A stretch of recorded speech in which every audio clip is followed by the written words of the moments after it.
my agenda, sorry.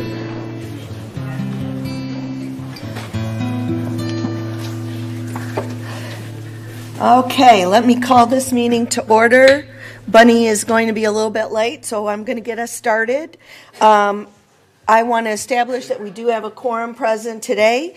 This is the regular meeting of the Board of Directors of the Golden Rain Foundation of Laguna Woods, a California nonprofit mutual benefit corporation. Today is Tuesday, November 1st, and it is 9:31 on our clock back there. I want to tell people that they can watch this on Village Television. They can also log in to Zoom. There is a Zoom link posted on the website, or they can call 1-669-900-6833 and put in the meeting number 981-31257-242.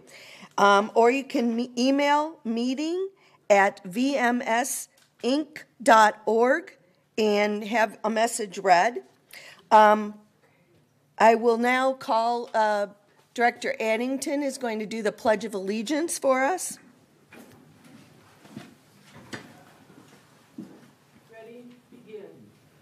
I pledge allegiance to the flag of the United States of America and to the republic for which it stands, one nation, under God, indivisible, with liberty and justice for all. Okay, thank you. I want to acknowledge the media who may be present in the room or online. And then I'm going to call for an approval of the agenda. Are there any corrections or additions? What was it?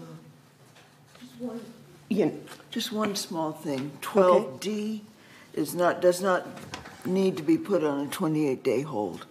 So 12D, we'll put it in that order, but it does not need to be put on hold. Okay, so 12D does not need to be on 28-day. Okay, we can make a note of that, so when we get to that part. All right. Okay. Any objection? Any objections? Director Addington? Oh, I'm not objecting. I'm just asking, does it go up under unfinished business? Don't change it. Just leave it. We won't. Okay. She'll just, when she reads it, we just won't have 28-day. Okay. All right. And then I'd like to call for the approval of the minutes. We have the October 4th GRF Board Regular Open Meeting. Any corrections or objections to that? Hearing none. October 7th, 2022 Special Open Meeting. Any corrections or objections to that? Okay, hearing none. Okay, and then we have the October 20th, 2022, the GRF Board Agenda Prep Meeting. Any changes or additions or corrections? Hearing none. They're all approved by a unanimous consent. They're approved by unanimous consent. Thank you. Okay, so we have the report of the chair, but she's not here, so we'll go ahead to the report of the CEO. Siobhan, thank you. Thank you. Honorable Second Vice President, members of the board, this morning I would like to provide two updates.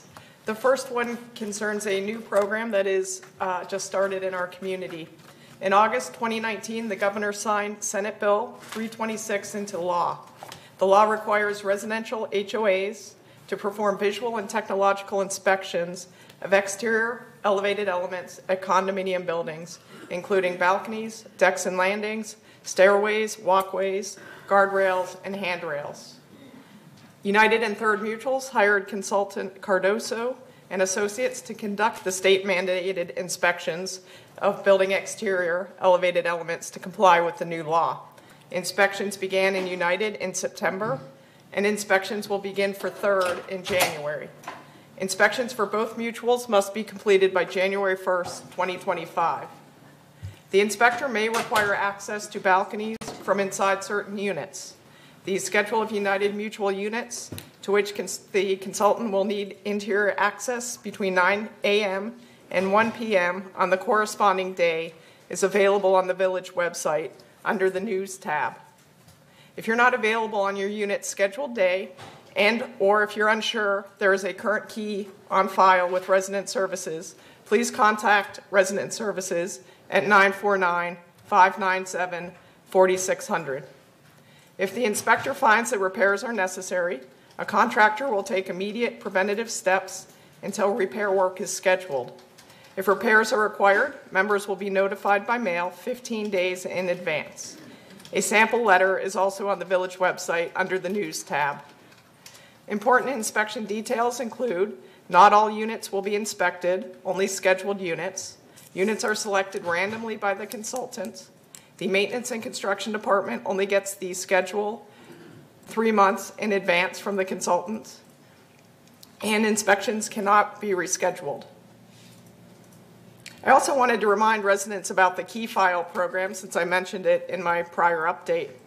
Resident Services maintains keys to manors within the community for the convenience of residents. Members are encouraged to file manor keys or keyless entry codes with Resident Services to ensure that authorized personnel may gain access to a manor to perform necessary maintenance repairs in the event of an emergency, or the residing members can obtain their manor keys or entry codes to gain manor access if and when the need arises. There are strict and redundant security and accountability measures in place for keys and access codes. Codes for keyless entry, for example, are kept in a locked drawer with the keys. The code is never written or entered into any system. To submit keys or keyless access codes, please visit Resident Services Monday through Friday from 8 a.m. to 5 p.m. And that concludes my update this morning. Thank you. I have a comment to make, Bunny, about the key thing. If you don't think it's important, if ever you have a water leak and they can't get in to your unit because they don't have a key, maintenance is going to open that door and so they will obviously fix what they have to repair. But in order to not have someone break into your unit, you might want to consider putting your key on file. Bonnie? Thank you, Debbie. But Yes. I have a question about the 326. That does apply to the amenities and GRF facilities or not? No residential units. Just the residential part of the community? Yes. Okay, thank you. Any more questions? I Yvonne? have a comment. This morning I was listening to the news, the Orange County news, and apparently we have a health emergency for children. And COVID, a lot of small kids are going into the hospital. And so I'm suggesting that maybe our older residents should make sure that they have their COVID boosters. Okay, thank you. Thank you. Excuse me, Elsie? And along with, Along with Director Horton's comments, it's COVID and flu, and it's like a trifecta, and something called something. RSV. RSV, and I'm wondering, I don't know if we have any children's events coming up. I mean, because I know sometimes we have a lot of children doing fun things, and maybe we might want to look at canceling that for a while. Just an idea. We will evaluate the situation and let you know. Thank you. Thank you. Any further questions? So if there's no further questions, the next item would be the open forum. Did you have a chair's report? You want to give your report? I didn't give any remarks. Oh, okay. Well, I really didn't have anything in regards to the chair remarks. I just wanted to say that we had the meeting yesterday to approve the commencement of Building E. And I don't know if Siobhan commented on that. No. And so it didn't pass. So at this point in time, it is on hold. We will be discussing with staff and certain people as what our plan is to go forward. But at this point in time, it's on hold until we discuss with the appropriate people how we were going to go forward for this very needed replacement of this building. So that was my only chair report. So the next item, like I said, is the open forum. excuse me, three minutes per speaker. At this time, how many speakers do we have? We have 5 in person, and I believe about 4 who've emailed in. Okay, so I just wanted to make sure 3 minutes, would be adequate. At this time, the members only may address the Board of Directors regarding the items not on the agenda and within the jurisdiction of this Board of Directors. The board reserves the right to limit the total amount of time allotted for the open forum to 30 minutes. A member may speak only once during the forum. Speakers may not give their time to other people. No audio or video recording by attendees. No rude and threatening comments. Members can attend the meeting by joining the Zoom link, which is 981-312-57242. Got that? I already did that one. Okay, all right, thank you. All right, so, or they can email. So at this point in time, will you address the speakers? Thank you. Yes, first speaker we have is Chris Collins. Okay.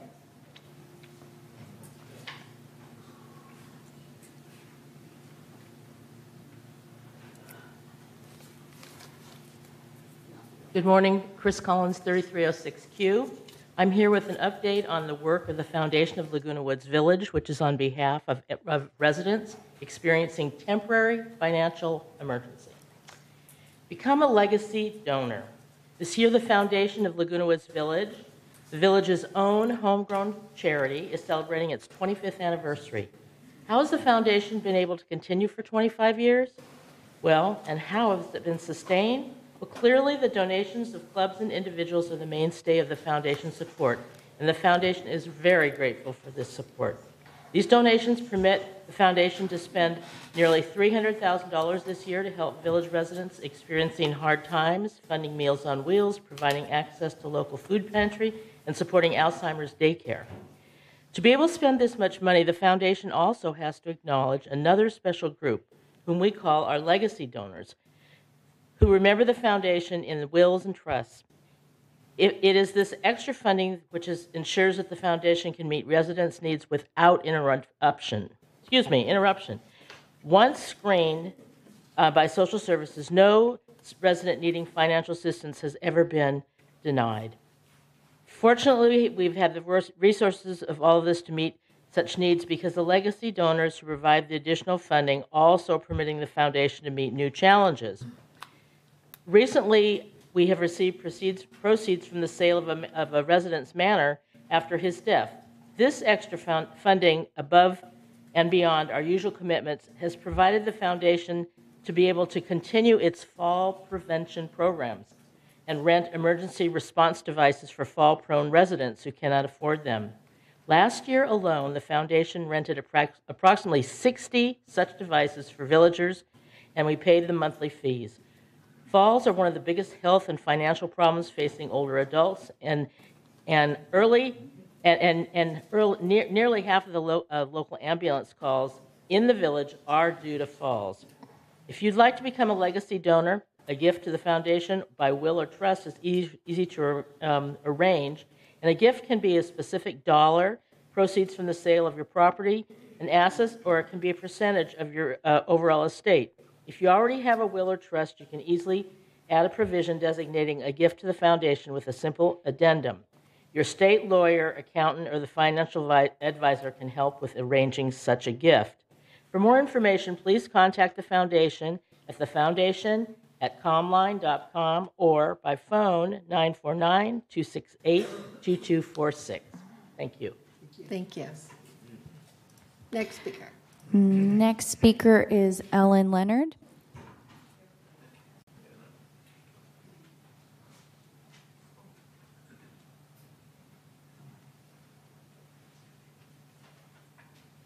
We only have one speaker. We were going to ask if you'd allow the two of us because we're coming here for a board. We have a club. You have a what? Club. We have a club. We're in a club. And she's going to take half of it and I'll take half of it. So we won't. We're staying within 3 minutes. Yeah. All right, thank you. Yes, thank you, Darlene. Hi, good morning, directors. Thank you for allowing us this time. And we appreciate your service to the community. I represent, and Darlene and I have a couple of other members represent the Baby Boomers Club. And we're one of the largest live entertainment social dance club in the village. We've been in existence for 14 years, and every year we have an annual Woodstock event. It's held at Clubhouse 2. It brings in sometimes 1,000 attendees, which include guests of the village. Guests are your future owners here, and Clubhouse 2 and the golf course is one of the premier locations of the village. We are a financially secure club. We are soliciting your help on how we can secure and schedule use of a mobile entertainment stage owned by the village for our annual Woodstock event. The mobile stage, I think, was purchased during COVID, and the front patio is typically used for dances at Clubhouse 2, and there is only one stage. So we're requesting a second stage so we can have our Woodstock Festival. As a club, we will rent the stage, we'll provide the necessary liability insurance, make a large deposit, and pay for professionals to set up and take down the stage. So we're asking for your help to do that. In addition, we are looking for... Actually, the other thing, I think it was 3 years ago, we had buses that picked people up at Clubhouse 1 and Clubhouse 5. We're hoping to get that back again. That was pre-COVID. So we're hoping to get that back again. What that does is it eliminates the traffic into the Gate 12 area and was very beneficial to the residents. And then Woodstock, our dances. Our dances are at Clubhouse 5. We were also hoping to get the velvet ropes that are used at Clubhouse 2. And I don't know if those are for TGIF Friday. I'm not sure. But anyways, if we have those, we're hoping for access to those for our dances. At Clubhouse 5. At Clubhouse 5. And then also round top bar tables, if we have access to those. Because I believe we did an event at the pickleball courts and we were able to get those. So if we have access to those, we're hoping to get those to eliminate the dancing area and people, not the big tables. So we're requesting we're just asking for help. For your help in assisting us to get these items so that we can put on a successful Woodstock in June. Okay. Thank you. 8 seconds, 7 seconds, Darlene. Well, just let everybody talk and then I'll respond.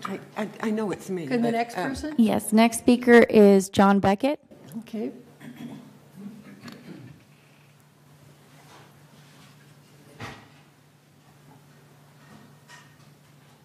I was here last month. At that time, I asked you to refund the money that GRF had saved while the recreational facilities were closed during the pandemic. Since then, I have spoken to many people who live in the village, from right-wing Republicans to left-wing Democrats.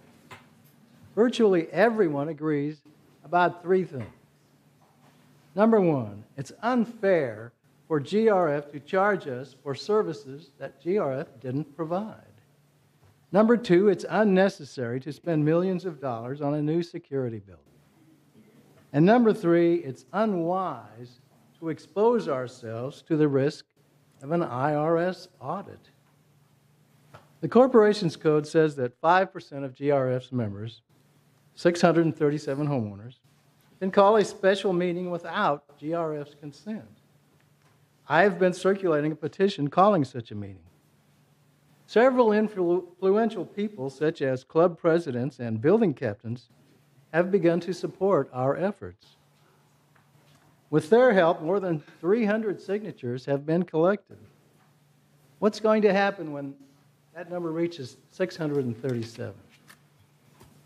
I ran into one of you at a town hall meeting, and she warned me that I couldn't expect to get any cooperation from this board, and even threatened to sue me if I didn't stop. I ran into someone else, a gentleman I greatly respect. He advised me to try and reach an agreement with you, and that's why I'm here today. On behalf of the 300 people who signed my petition, I offer to cooperate with you. Will you agree to cooperate with us? Thank you. So do we want to wait, or do I comment to this right now? Can I? Madam Chair, may I suggest that we finish with the Rest of them? with everybody Okay. else, and then we'll take Mr. Beckett's assertion last, Okay. so that we can have a Conversation. Yeah. I appreciate that. Mm-hmm. Okay. Next speaker is Suzanne Model.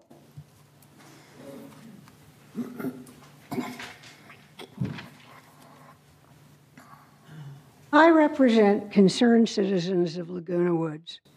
We are a 41-year-old organization whose mission is to promote peace, economic and social justice, good government, and a clean environment. We do this by hosting speakers and sponsoring action groups. For at least the last decade, maybe longer, I've only been here a decade, we have held an evening meeting on the first Tuesday of the month in Clubhouse 7. However, when COVID arrived, we switched to remote presentations. When we were able to meet again, Clubhouse 7 was not available due to staffing shortages, so concerned citizens was assigned space in Clubhouse 5. Since that time, staffing shortages have eased somewhat, and Clubhouse 7 is opening during the day. I am here to urge GRF to continue its efforts to increase staffing in the hope that concerned citizens can return to Clubhouse 7 as soon as possible. There are several reasons for our dissatisfaction with Clubhouse 5. Most importantly, it's too big for us. Even though we ask that the room be partitioned into a smaller space, it's too large. Our meetings draw about 100 people at most. Meeting in a venue that's too large is demoralizing for us and for our speakers. In addition, we have had problems with storage. We offer refreshments at our meetings. In Clubhouse 7, we had a locked cabinet at our disposal where we kept napkins, paper cups, and so on. There are locked cabinets in Clubhouse 5, but they are occupied by clubs that have been meeting there longer than we have, and we have been discouraged from adding our name to a waiting list. So we've tried to leave a few things in an unlocked storage box only to find that they disappear. Then there is cost. While the difference is not great, we spend about $300 more a year on Clubhouse 5 than we did on Clubhouse 7. The money wouldn't matter if we didn't feel we were paying more and getting less. Finally, the location. Not only is Clubhouse 7 centrally located for residents, but being just off Moulton, outside speakers never have trouble finding us there. Have you tried giving a non-resident directions for Clubhouse 5? So, to sum up, concerned citizens would appreciate your returning Clubhouse 7 to us with all possible speed. We understand that you are moving in that direction. We just want to make sure you keep up that momentum. Thank you. Thank you.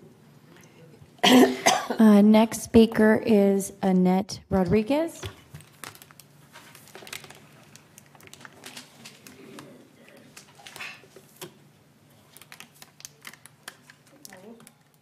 My name is Annette Rodriguez, and I thank you, directors, for having me. Everyone has had some really nice prepared speeches, and I'm just... Can you speak in the microphone? Oh, is that Thank better? you. Okay. So I've been a resident here since 2016. I've hosted as well as attended many club events.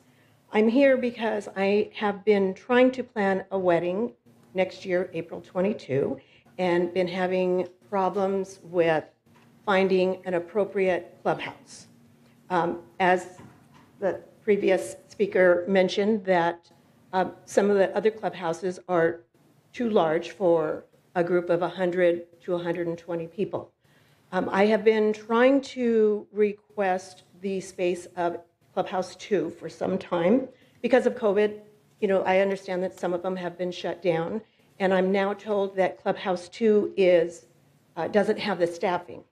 So I'd like to find the feasibility of staffing it for our wedding reception on April 22. If there's a cost involved, I'm willing to contribute and help with that cost to help staff, or be responsible to take on the setup and the tear down of that room for that day.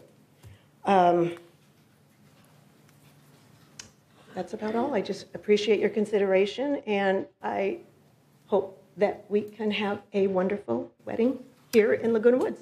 Would you state your name again? Annette Rodriguez. Annette, okay. Thank you. We'll talk to you later. Thank you. Afterwards.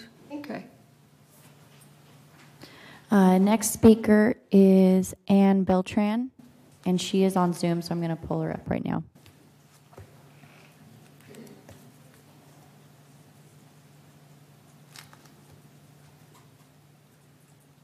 Good morning. Can you hear me?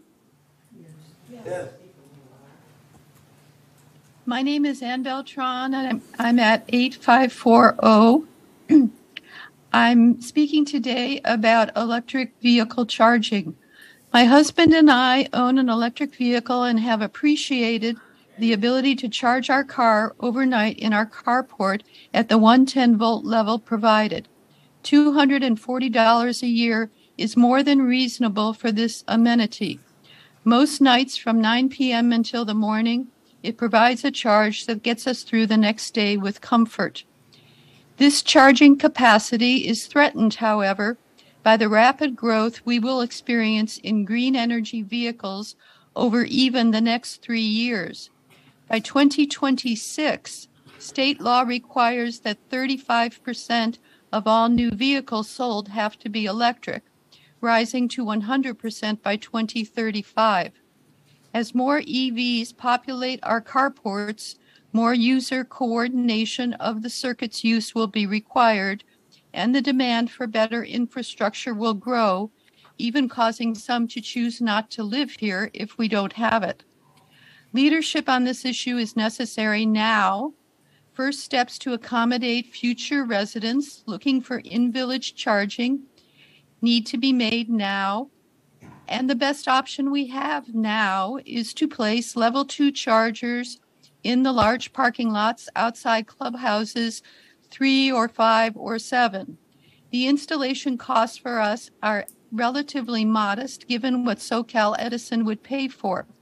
Those costs that we experience can be amortized into the electricity fee that users are charged and over time enable GRF to get paid back. EV owners I talk to are not looking for a free ride on top of other residents' HOA fees. So leadership needs to act now. Other steps may present themselves as technology develops. However, what we need to do now is negotiate tough with SCE.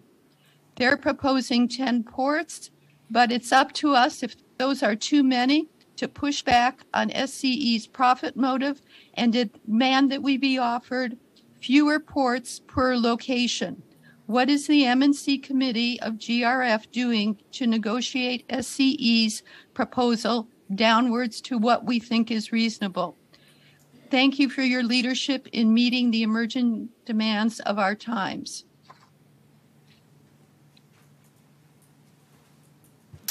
Okay, next speaker is Barbara Siri.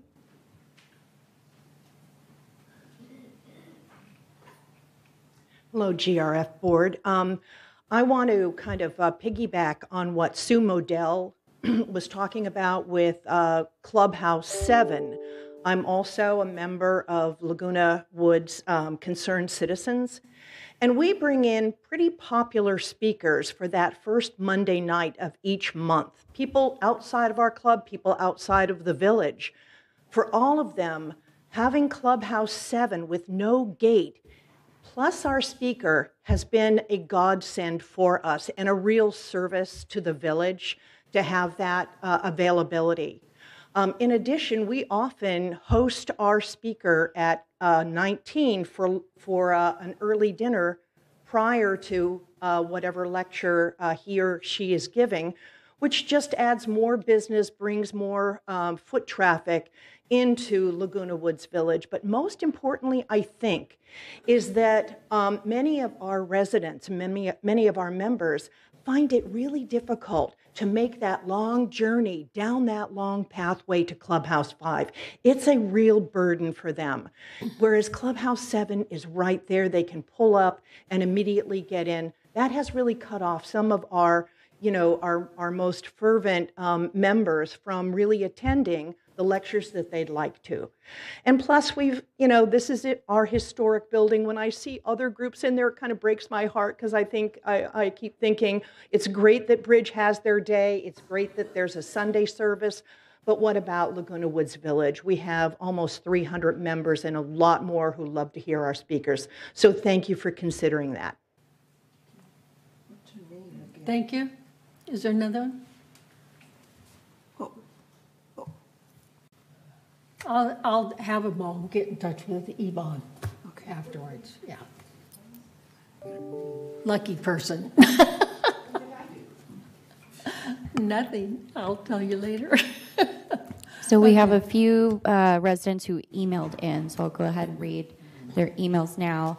One of them is from Joseph Siri, and he stated, "Dear serving members of the Golden Rain Foundation Board, well, I want to thank you for your service to our community. I write to express my belief that your leadership is needed now as never before with respect to promoting clean air and electrical energy vehicles. I unequivocally support the installation of several EV charging sites for our Laguna Woods Village because these facilities are a chance for our GRF Foundation to charge users and make a modest sum of money while electric vehicles are charging. Three reasons are significant to commend action to install more EV charging stations in our village. Contrary to what appeared in the Globe, people pay to charge at an EV station, and some of that money would go to GRF.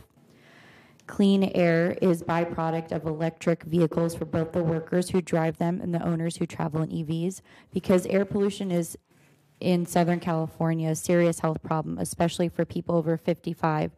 Would you not want to be a part of a solution that provides EV owners and users with adequate places to charge? Attracting people who own electric vehicles to buy manners in Laguna Woods Village can be facilitated by your working with SCE to install EV charging stations. The necessity of installing sufficient number of EV charging stations would encourage locally what the state and numerous transportation corporations are already planning for the coming decade. We can together be leaders in promoting a better future for the village instead of continuing to always spend money on increasing fuel costs for petroleum. Investing in the future with existing technology to improve our community can only bring rewarding publicity while keeping long-term transportation costs manageable. Please install more EV charging stations for our village residents because it will make good sense."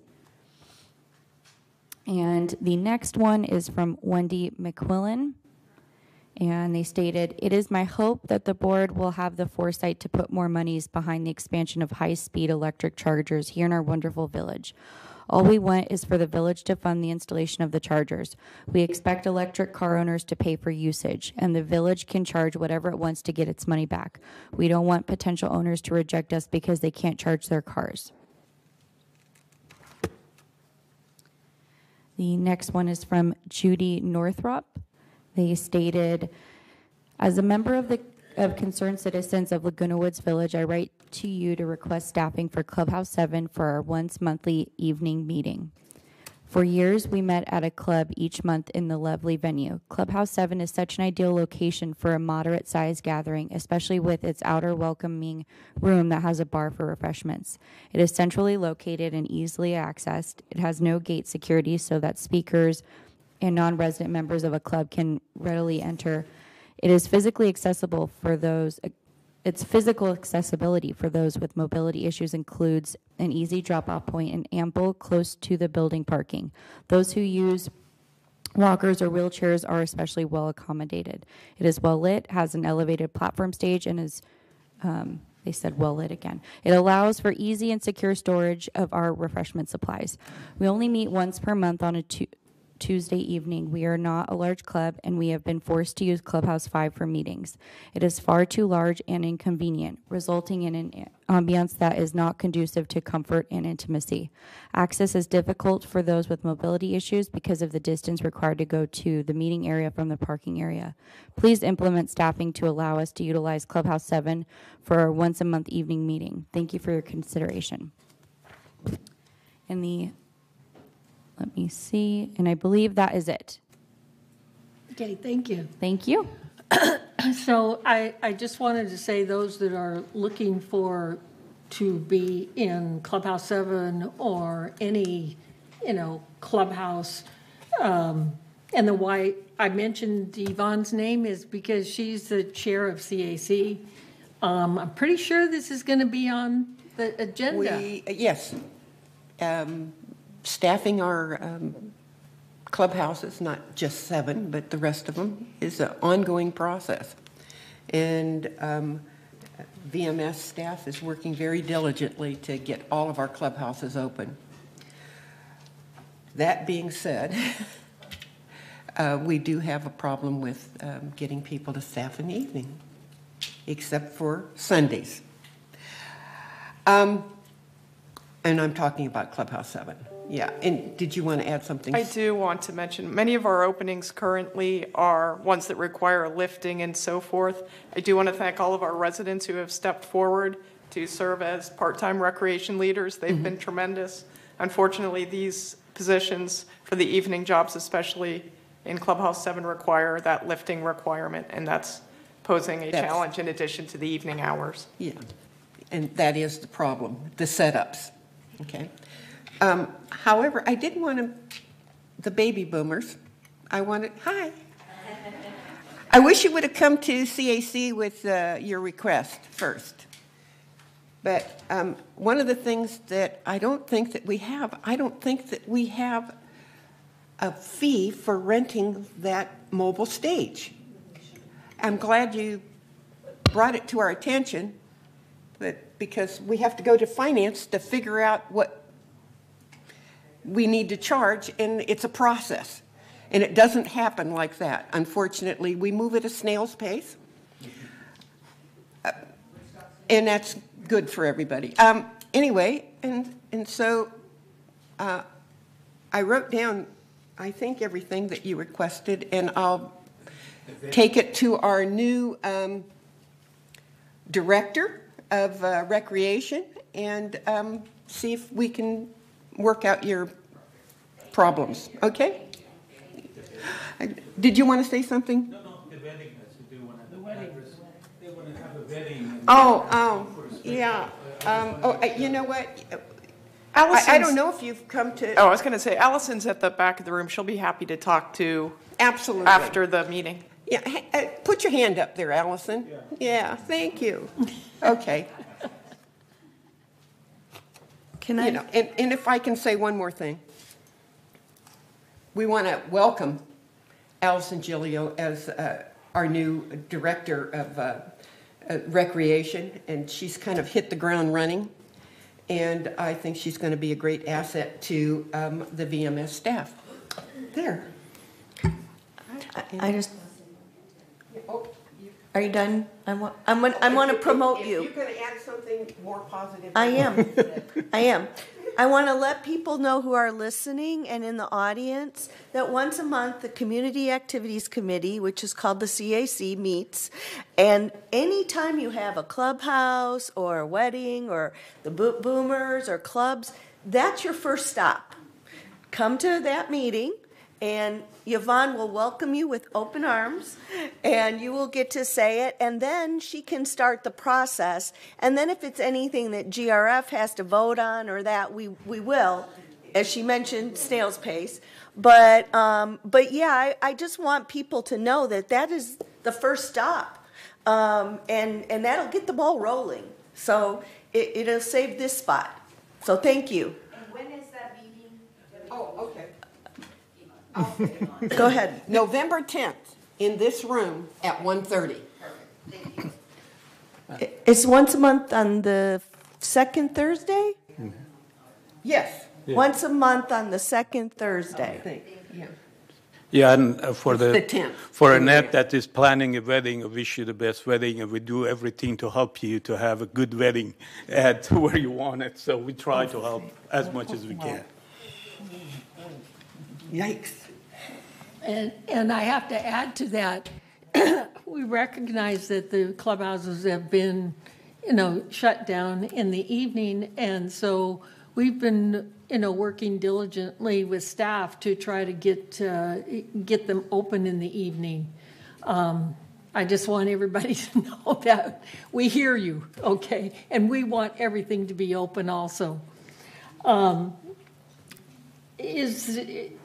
we going to talk about the John Beckett at this point in time? But the first thing that I do want to say, But Madam President, I think the EV charger needs to be done. Oh, okay. First. Well, the only thing I want to say in the EV chargers, we get as many requests to have EV chargers as we do with people that don't want EV chargers. And I think that Egon will confirm this, is we have sufficient staff that are always looking at that technology. And the technology changes all the time. But at this point in time, and I do have to state that, is it's not in the budget for next year. And we are not ready and not approved any EV chargers currently. So I don't know if you want to make a remark at all? Sure. Yeah, I'll make a couple of remarks. First of all, right now, as far as the village proper is concerned, we're waiting on SCE to come back to us, and they have delayed that a month at a time going forward. I have heard from someone that's used to work with SCE that they're actually having delays in energizing their own yards because they're purchasing electric vehicles and they're having problems. However, I've always said that we will put chargers in as the demand grows, and we will make sure that the EV charging the persons that are charging are the ones that are paying for the entire program. So, but that will happen. Right now, there's still ample spaces available at the back of the community center here for people that need to charge their cars. And I know that a lot of people, a friend just said he bought a Model 3 Tesla, and he said he's charging it in his garage. He's very happy with it, and he's not going anywhere else for the foreseeable future. So when we hear from people, it's like an emergency, like the EVs are riding over the last hill and they're coming to invade us. That's not moving that fast, and we'll be ready for it. It is not a big deal to put in an EV charger. It is not a lot of money. Thank you. Madam President, just okay. And just one other thing, from a financial perspective, EV technology is still brand new. That's the reason it's subsidized by the government continuously. We do not intend to subsidize EV users from a financial perspective.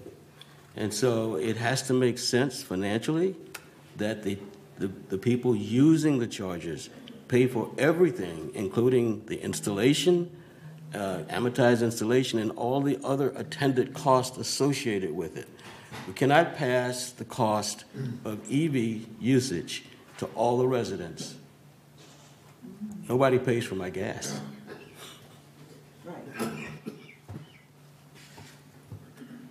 Okay, Juanita? I'd also like to speak to the speaker that said we need to tell SCE this, or this. It doesn't work that way. I wish it did. Yes, we are the customer, but they make the decisions and they delay us, as was told, month by month by month. We can't get good decisions out of them. We come back with other proposals, they turn them down.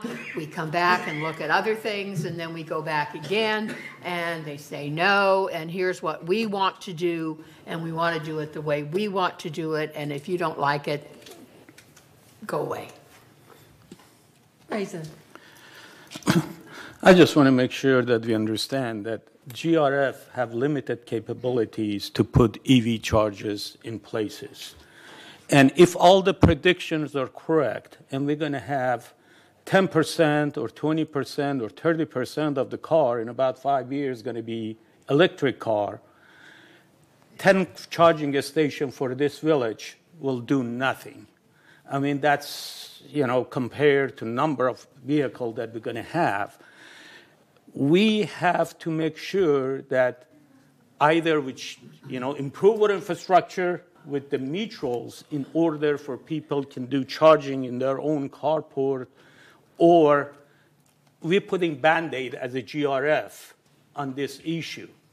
And, there are different opinions about where the, electric cars are going, what the technology is going, everything of that nature. But we're going to be looking at putting some EV chargers. But I just want to make sure that people understand that is not the final solution for the village. We're only putting Band-Aid as a GRF by providing a few stations. And if you have 10,000 cars that are electric car, I mean, they're going to be long lines for those EV chargers. Thank you. Did you, Yvonne? Yeah. I have one question for the foundation. Okay. And, are you going to send out envelopes at Christmas? We're waiting till right after the election. Okay. So next week. Thank you for asking. Okay. Thank you. Oh, that reminded me about the foundation. There's also a lovely show on Village Television about your anniversary, the foundation anniversary. It's not narrated, it's pictures and music, but it shows what great work the foundation has done for our residents. So thank you. Okay, can we go on to John Beckett? So the only thing I want to say, and then I'll let Jim finish up, is yes, I lost it, and I apologize to you, John. I was very upset, and I was upset because I felt that this was a lot of misinformation that is continued to giving to our residents, and I feel that it's harmful, and that is one of the reasons why I got so upset. But the other thing that I don't know if everybody knows, or even John knows, okay, is our articles of incorporation. Our articles of incorporation says that we cannot distribute any kind of money unless we dissolve our corporation. And if you want to get a copy of that, I didn't bring it with me, but Catherine Laster can give you a copy of that says that we cannot distribute money. So with that being said, I'm going to turn it over to Jim. Thanks, Madam Chair. And let me just understand, just kind of reiterate, we cannot distribute funds. However, we can give credit. Right. All right? Right. And so I just want to make that very clear. So we can't hold on to the credit. Now, with that said, what I would, if I can get permission to break from protocol and ask Mr. Beckett to step forward, because it's a couple of questions I would really like to have him. No, is no objection? No objection? Okay, Mr. Beckett, thank you. All right. Thank you, Mr. Beckett. Just a quick question, and I'm going to read your letter to the editor, or your letter in the Globe. I'm also going to read my response, all right? But I think before I do that, I would like to understand your source of the information where you make the assertion. Which particular information? Well, you assert that. Well, I'll tell you, if you allow me to read your letter to the Globe. Well, I don't mind. Okay. I have it here. It says, it's titled Petition to Recover Money. It says, I am circulating a petition that asks the directors of United, Third, and Mutual 50 to help us recover $4.4 million from the Golden Range Foundation. In 2021, most of our recreational facilities were shut down because of the pandemic. As a result, GRF collected $4.4 million more than they could spend. The government will tax that surplus unless GRF gives it back. In Laguna Woods Village, the GRF trust is the law of the land. The trust says that GRF shall refund or credit any surplus to us, the homeowners. Unfortunately, GRF isn't offering us a refund or a credit. If GRF fails to return the surplus to us by December 31st, 2022, then you and I will be exposed to a tax liability of $1.75 million. 5% of us can call a special meeting of the directors of United, Third, and Mutual 50. If a majority of those 27 directors support our efforts, then each homeowner will get a $345 refund from GRF. Even better, we can avoid paying $1.75 million in taxes. I need 637 signatures, and I need them now. Please write to me at so forth. I will send you a copy of the petition. And if you will allow me, I'll read you my response, and then I will then ask you the question of your source. Okay. In his letter to the Globe, Mr. Beckett publicly accuses GRF Board of violating the law by not returning $4.4 million in surplus to the residents. Now, here are the facts. During 2021, the GRF actual operating surplus from audited financials adjusted for depreciation and non-operating revenue and expense designated for reserves and restricted funds was $964,180. That's $6.31 per manor per month. Each year during the planning process, GRF applies an adjustment to the current year plan that reflects the surplus of prior years. In the business plan for 2022, GRF applied a credit of $8 even per month in HOA fees. And in anticipation of a 2022 surplus, and by the way, this is rare, for 2023, GRF will credit $10 per manor per month in HOA fees. All of this is in compliance with all state and federal laws and has been communicated to all residents via the public availability of the business plan and televised discussions during the planning and budgeting process. Laguna Woods Village is the most transparent HOA ever and is constantly seeking effective ways to keep residents informed. Mr. Beckett's call for a petition is irresponsible, and his public false accusations that the GRF board is violating the law is a step too far. I think this is my previous version. They censored some of my version. But anyway, and so I would just like to ask the very specific question of the source of your information, where you assert there's a surplus of $4.4 million. Publicly assert, excuse me. Yes. Those numbers were provided by staff 3 meetings ago and last meeting. So you said they were published? Yeah, it's right in the agenda packet. It's in the agenda pack. Can you show us that agenda pack? I didn't bring it with me, but it's in the agenda. All right. Does finance?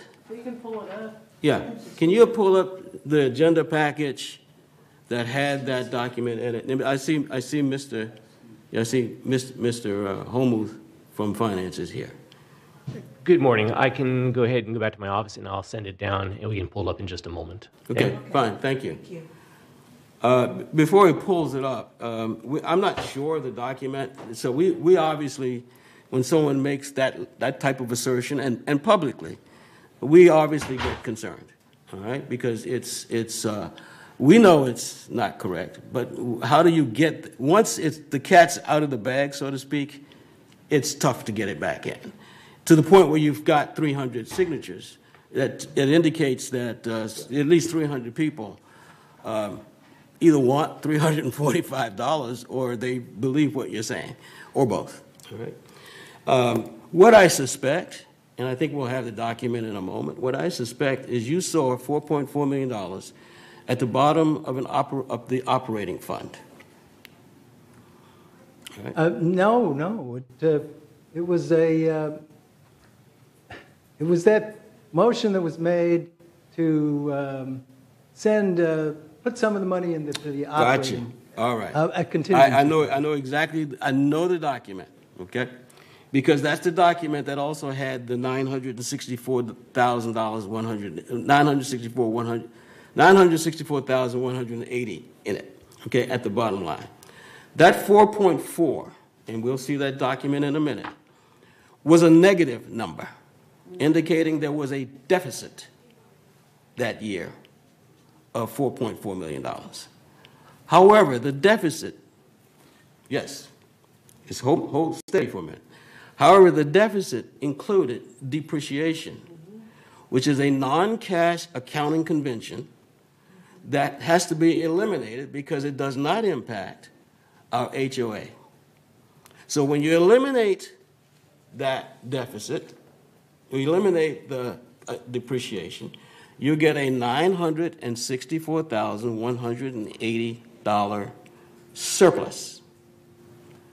That surplus was put on the shelf so that it could be applied the following year. Had you come to us with your assertion prior to publishing it in the Globe, I did.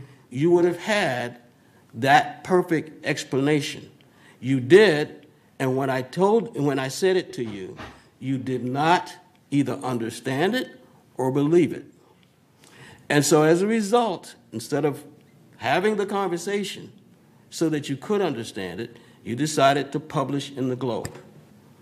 That's, and I know this is against the rules, that's irresponsible, Mr. Beckett. I'm sorry, that's irresponsible. Because you have caused a lot of people to believe that this board is violating the law. And you bear all the responsibility for that. I'm not going to comment now, but I understand what you're saying, and I'll be glad to sit down with you. And if you can persuade me that GRF didn't save $4.4 million, I will retract my statement. Well, you know what? Do we have that? Okay. You see, I'm not going to, Mr. Beckett, we've gone this way before, and sitting down to resolve it with you, I want to resolve it with the residents. Yes. It has to be out there publicly to the residents. And I think, and it's not to necessarily to discredit you, but to make sure that anybody that wants to sign a petition of this type confirms the information. Like I said, GRF and VMS are probably the most transparent HOA organization I've ever seen. The data that's on the website it's overwhelming, the amount of data that's on the website, should you choose to go on the website to get it. As you said, the document that you used, that's on the website too. All the minutes are published on the website. So I would suggest, again, you take a hard look at it, and this time try understanding accounting. Or if you don't know, ask.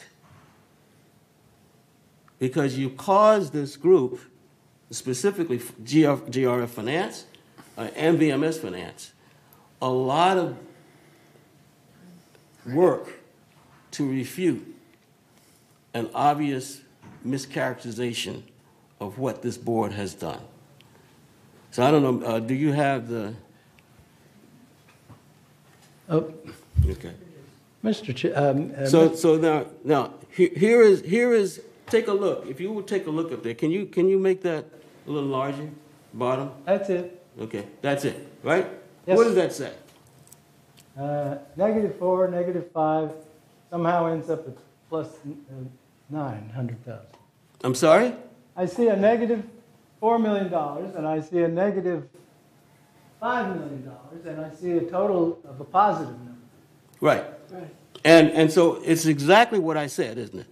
It's $4.4 million operating fund, and it should have said deficit. It says fund excess of revenues over expense. But a financial person understands that negative number at the bottom of the financial report is a deficit. Okay? Well, that's a deficit. I believe the words myself, not the parentheses. Well, then you should have gotten the words explained to you before publishing to thousands of people something that was that incorrect and that damning. Okay, and I think the board right now will accept your apology. If I have caused any trouble to this board by incorrectly stating a fact, then I apologize. But I'm not convinced that I have incorrectly stated any facts. Well, okay. Thank you. Okay, so Yeah. I just want to say that, Mr. Beckett, I really appreciate that you are concerned about our activities and what the board does. But at the same time, if anybody take a piece of paper with the information to uninformed individuals and say, you can take $350 back, they will sign anything because they want that money. But that doesn't justify, should we do that? Should we use uninformed people and give them something that you haven't done your research, you haven't really sat down? James tries to explain this several times eloquently, and yet we are still, every time, go back to square one and try to explain the same thing over and over. I understand at some point of time, probably we can come to an understanding with you as a person that is concerned. But without that information going to people, because I talked to several people that signed that petition, and I didn't say anything because they believe they don't know what. They just want $350 back. Why? They don't know. Because somebody told them, you deserve that money. And that's not right.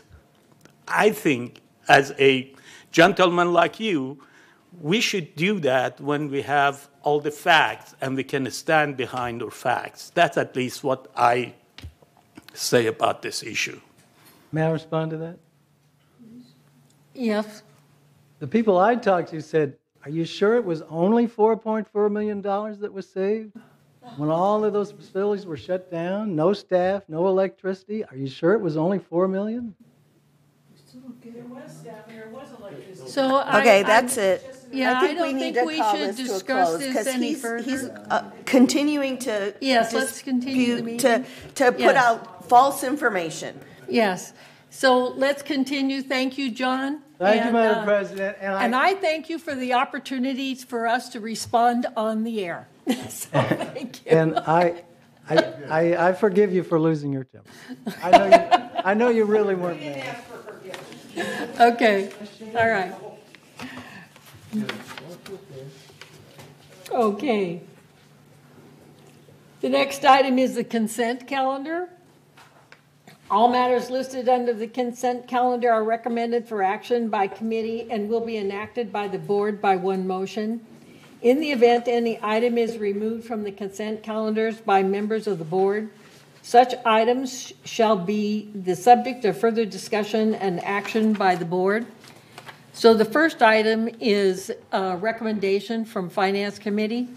Consistent with its statutory obligations, a subcommittee of the board consisting of the treasurer and at least one other board member reviewed and approved preliminary Golden Rain Foundation financials for the month of September 2022, By the vote, ratify that such review be confirmed in this month's board member open session meeting minutes. The next item is defund the obsolete GRF projects, which Joan, please read the resolution.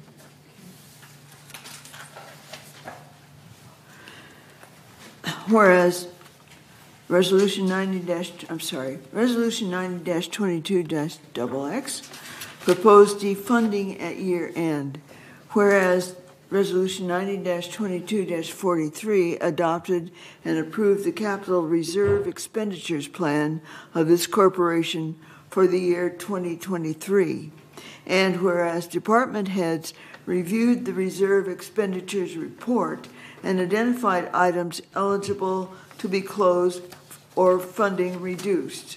And whereas 3 from the equipment fund, 2 from facilities fund, 3 and reducing the amount for 1 from the equipment fund by the year end on December 31st as follows. Transfer switches were reduced by 100,000, Clubhouse 1 treadmills by 30,500, Clubhouse 1 elliptical trainer 5,000, security vehicle 4 of them for 60,000, and Building E 200,000. This was already included in other funding, therefore it was put in to be taken out. It's redundant. Whereas the 2022 annual capital items will be closed at year end and replaced with 2023 capital items. Now, therefore, be it resolved that November 1st, 2022, the Board of Directors of this corporation hereby approves this resolution in accordance with the described reasoning, and resolve further that the officers and agents of this corporation are hereby authorized on behalf of the corporation to carry out the purpose of this resolution as written. Are there any objections? No objections. The consent calendar is passed. The only remark I want to say on this proposed defunding at the end of the year, I just want everybody that's listening to us to understand that we do review our projects periodically. And if we find that these projects are not projects that we'll be spending money on, then it goes back to the board for approval to go back into the funds. So I just hope that that's a good explanation of what we're doing here. Madam President, may I just make a comment to you? You want to make a comment? Yeah, okay. it's not occasionally. We actually do this annually. Right. It is part of the process. We implemented this process a couple of years ago, where we review every single project that's on the board and determine whether or not it is still either active or relevant. Thanks. Thank you. So the next item is unfinished business. To entertain a motion to approve Garden Center operating rules. We've satisfied the 28-day member review and comments to comply with Civil Code 4360. The only thing I want to ask is, Allison is here, were there any changes or edits to this Garden Center rules before we finally approve it? Are you aware of any changes or edits? Okay. All right. Thank you. So if there are no objections. Read it? Oh, yes. I'm sorry. I was so anxious to get this approved. Thank you, Joan. Okay. Resolution 90-22-XX, Garden Center Operating Rules. Whereas the board has set policies and operating rules for usage of GRF facilities, and whereas the Recreation and Special Events Department oversees the use of facilities, and whereas the department is responsible for ensuring that safety and compliance procedures are followed, protect facilities, and enforce policy and operating rules, and whereas the proposed amendments improve the understandability of the policies and procedures and facilitate implementation by staff. And whereas on September 8th, 2022, the Community Activities Committee approved and amended Garden Center operating rules. And whereas that this resolution supersedes and cancels Resolution 90-16-55 adopted December 6th, 2016. Now therefore be it resolved, November 1st, 2022, that the Board of Directors of this corporation hereby adopts the amended Garden Center operating rules, and resolve further that the officers and agents of this corporation are hereby authorized to carry out this resolution as written. Now you can say if there are no objections. Okay. I lost track there for a minute. Thank you. All right. Are there any objections to the approval of the Garden Center operating rules? If there are no objections, then the motion is approved. By Thank unanimous you. consent. So the next item would be the updates. Can I say one thing about the Garden Center rules? Okay. Yay. Oh, yay. I have to agree. I was so anxious, and we've gone back and forth with this so many times. So, all right. All right, so the next item is the update of the committee appointments. And let me see, is that the update of the committee appointments. I think we must have a resolution here. 11B, yeah. Okay. And I have to ask if there's any changes, that anybody is aware if there are any changes. Okay. It's 11B. 11B, yes. Okay. Well, I know, but I meant other than what's been submitted here. We can add that after I read it. Okay. All right, let's go. If you find that there are some changes, let's add it after I read it. Okay. And then we'll include it as an amendment to the... Okay. But we all know that Rhina is retired. No, she hasn't. She will be, sorry. Let me read this first, and then let's note that, okay? Okay. Resolution 90-22-XX. GRF Committee Appointments. Resolved November 1st, 2022, that the following persons are hereby appointed and ratified to serve on the committees of this corporation. Under Strategic Planning Committee, Mark Laws of 3rd is eliminated. Anthony Liberatore, alternate for United, is eliminated. Cash Ashrakar of United, eliminated. Diane Casey of United is eliminated. Mary Simon for United is added, and Reza Bastiani from United is added. Under Community Activities Committee, Kush Bahada of 3rd is eliminated. Mark Laws from 3rd is added. Maggie Blackwell from United is eliminated. And Pearl Lee from United is added. Under the Finance Committee, John Frankel from 3rd is eliminated. Maggie Blackwell from United is eliminated. Pearl Lee from United is eliminated. Azar Asghari is from United is added. Pat English from United is eliminated. Under the next change is under the Disaster Preparedness Task Force. John Frankel from 3rd is eliminated. Diane Casey from United is eliminated. Cash Ashrakar, alternate from United, is eliminated. And Pat English from United is eliminated. Under the Laguna Woods Village traffic hearings, John Frankel from 3rd is eliminated. Neda Ardani from United is eliminated. Jules Zalen from 3rd is added. Anthony Liberatore, alternate, is eliminated. Cash Ashrakar from United is added, and Pearl Lee from United is added.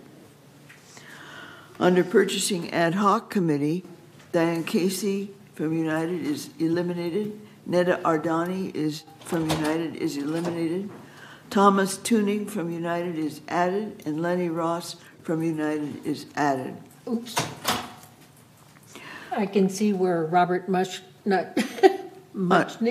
Okay, let's make notes as we go, and we'll go back. Okay. The next thing is Insurance Ad Hoc Committee, Cash Ashrakar from United is eliminated.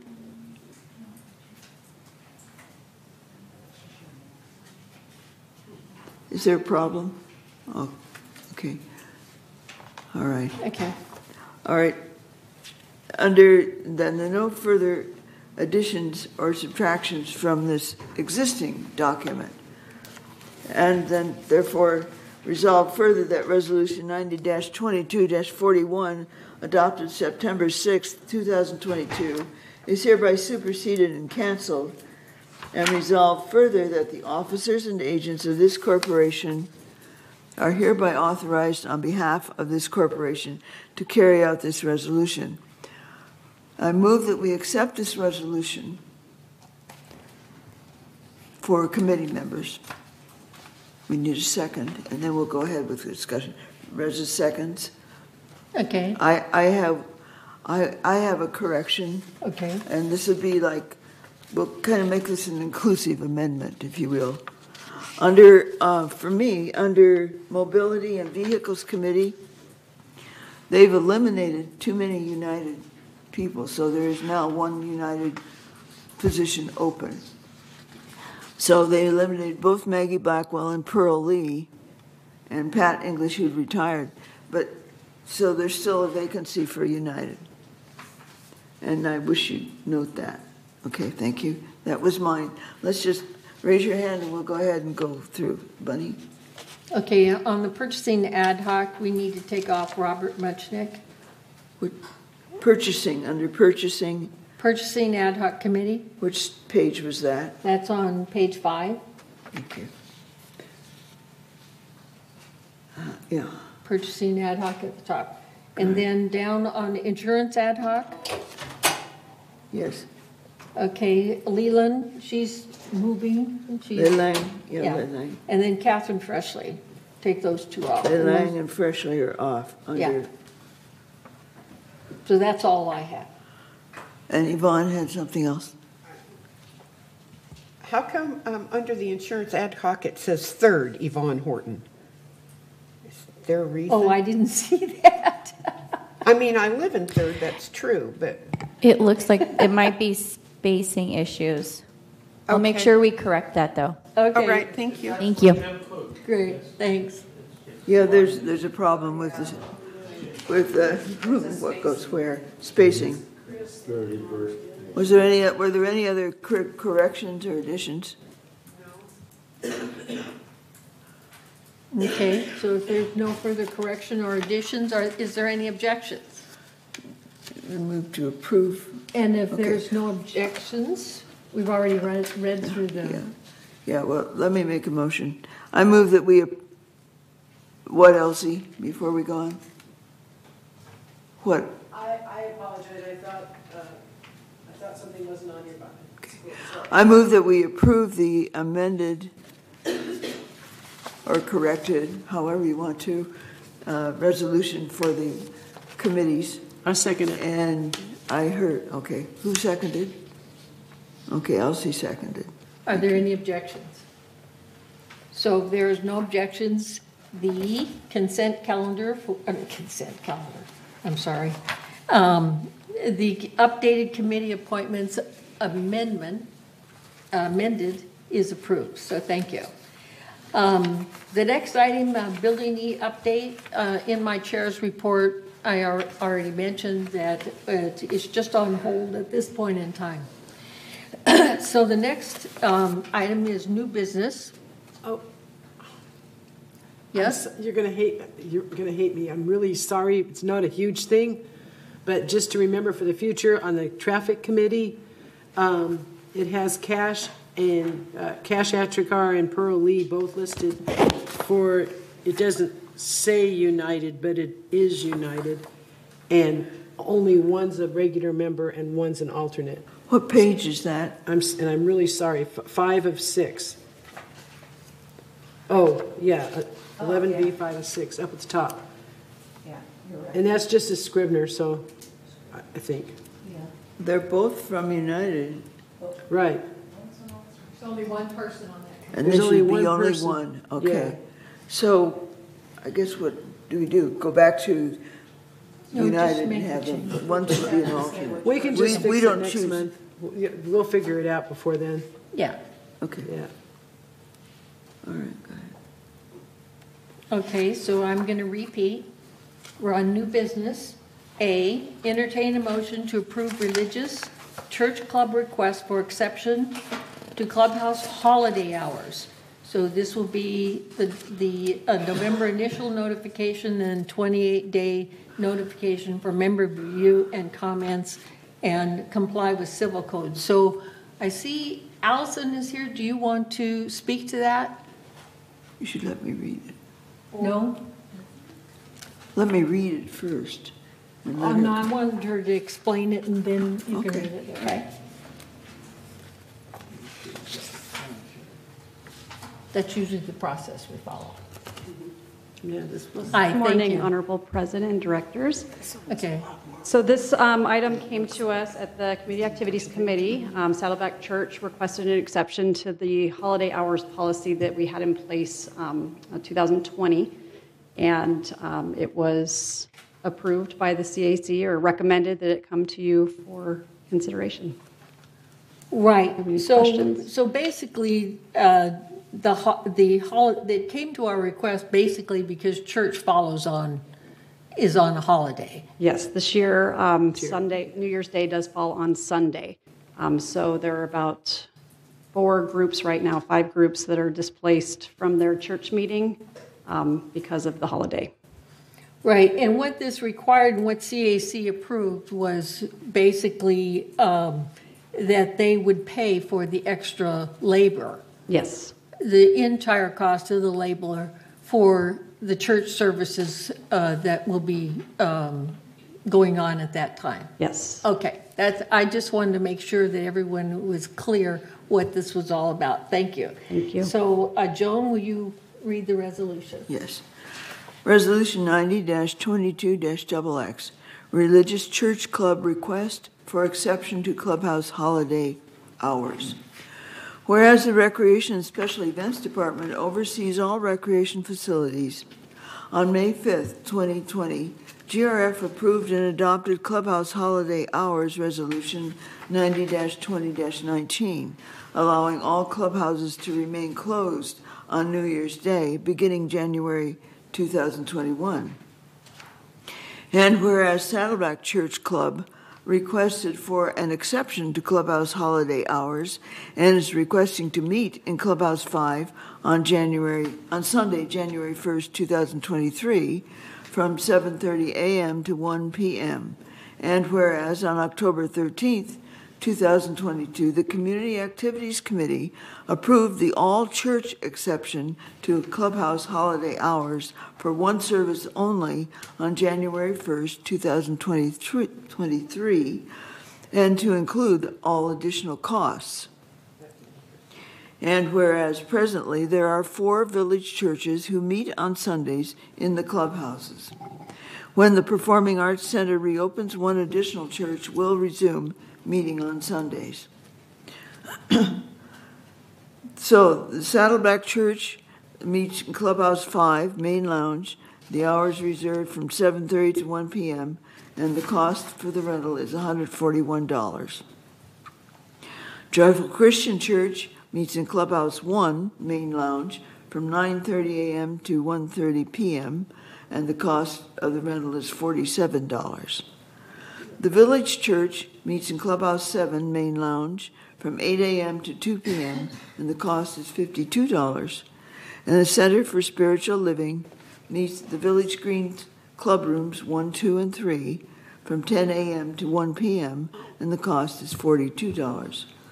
Full-time and part-time hourly staff who are scheduled to work on one of the designated VMS holidays receive holiday pay equal to 1.5 times base pay. And whereas the Saddleback Church Club reservation is for 5 hours and 30 minutes, setup and breakdown of the main lounge takes a total of 4 hours. The cost to staff, Saddleback Church on January 1st, 2023, is approximately $412. Total includes wage rate plus holiday pay, burden rate, and overhead rate. The labor, $412, and room rental, $141, totals $553. Now therefore be it resolved December 6, 2022, that the Board of Directors of this corporation hereby adopts the all-church exception to clubhouse holiday hours for one service only on January 1st, 2023, and to include all additional costs. And resolve further that the officers and agents of this corporation are hereby authorized to carry out this resolution. I move that we approve this resolution for discussion purposes at this time, but postpone the final vote for 28 days per Civil Code 4360. Debbie, second. Do we have a second? Yes, Debbie, second. Thank you. Do we have any objections? So if there are no objections, the motion to approve religious church club request for exception to clubhouse holiday hours is approved. So thank you. The next item is to entertain a motion to approve equestrian center operating rules. And I just want to make a comment that both the equestrian center operating rules and C, the equestrian center horse boarding agreement, has been reviewed by our legal counsel and has been reviewed and approved by the legal counsel before it even went to CAC. And CAC approved these, and the reason that it went to legal counsel was basically because this is something that is very new as how we are for the administration of the equestrian center. So we're going to entertain a motion to approve the equestrian center operating rules. So will you please read the resolution? Resolution 90-22-XX, Equestrian Center Operating Rules.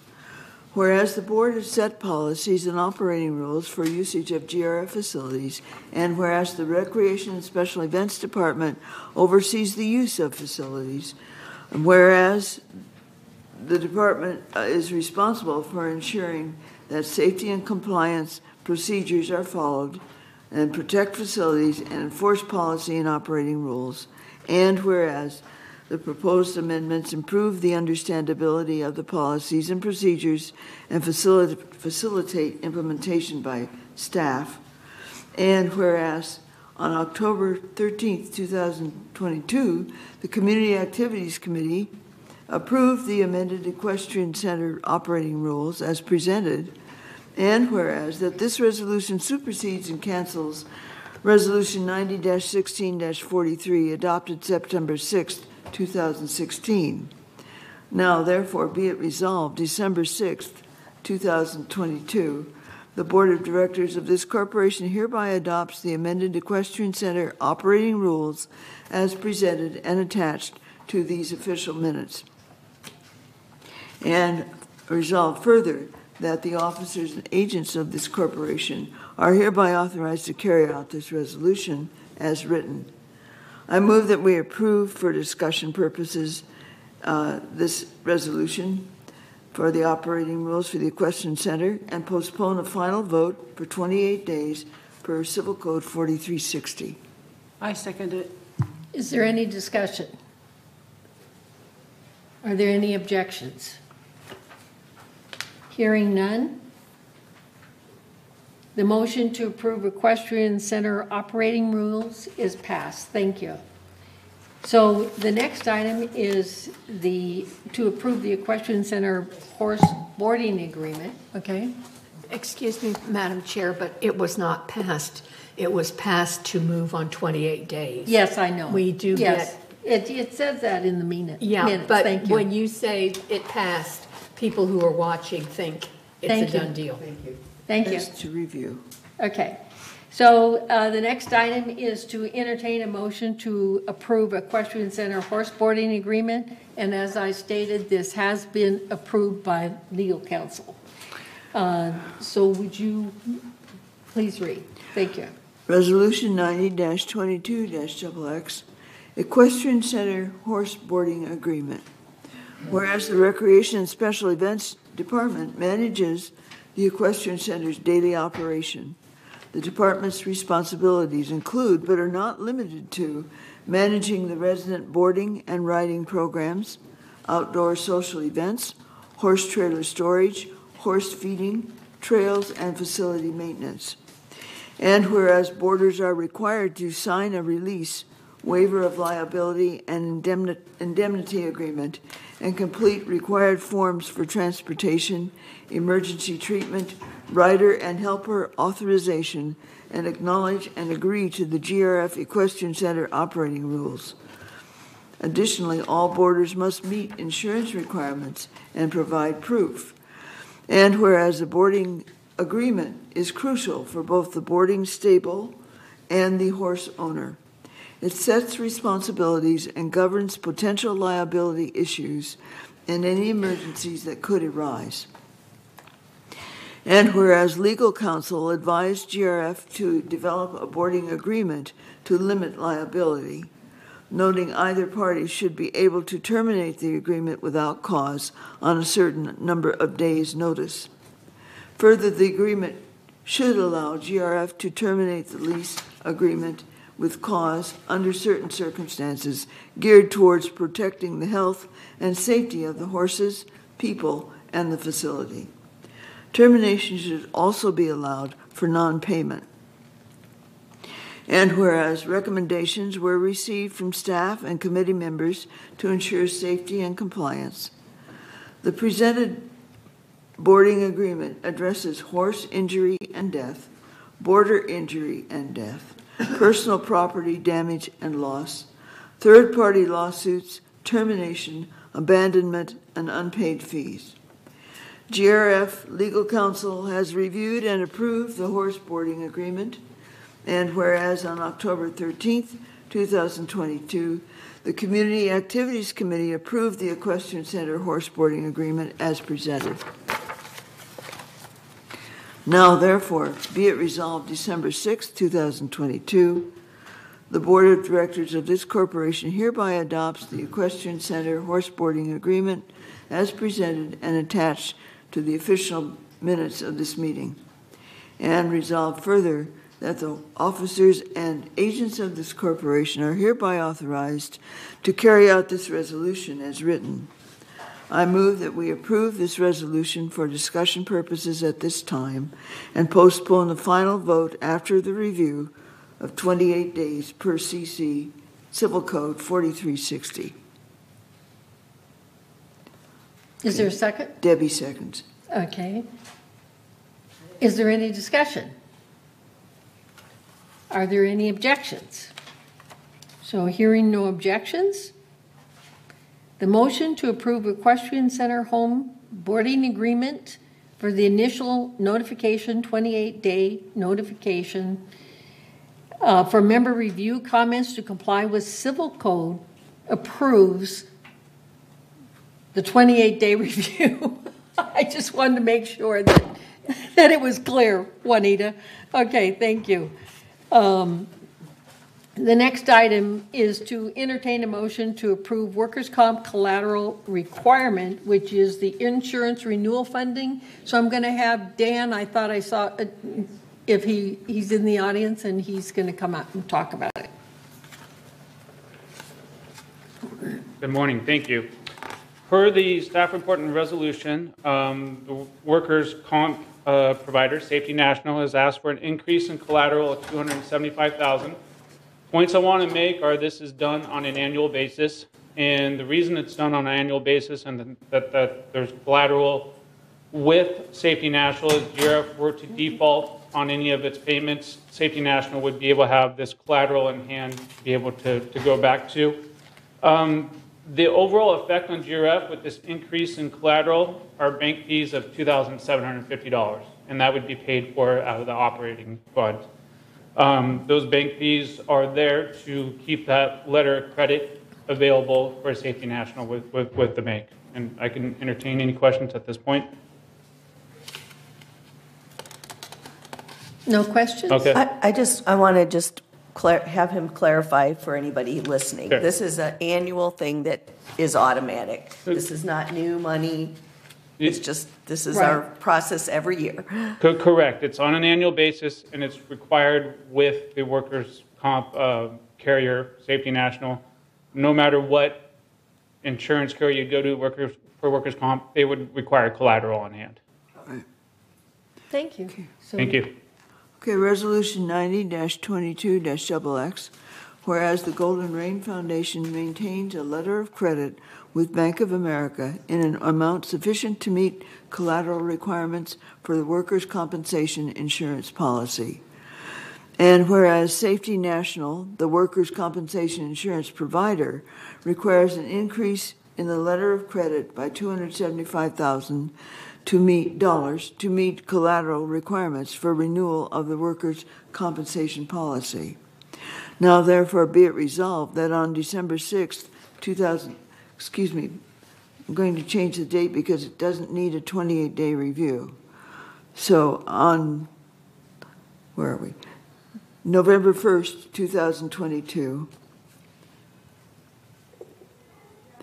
the board authorizes an increase in the letter of credit with Bank of America from $2,050,000 to $2,325,000.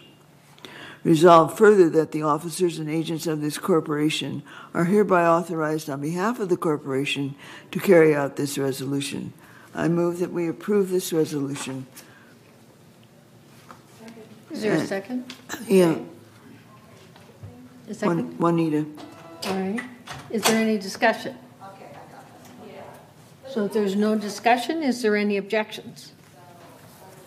So if there are no objections, the motion to approve workers' comp collateral requirement to increase the letter of credit $275 is passed for the 28-day review. Thank you.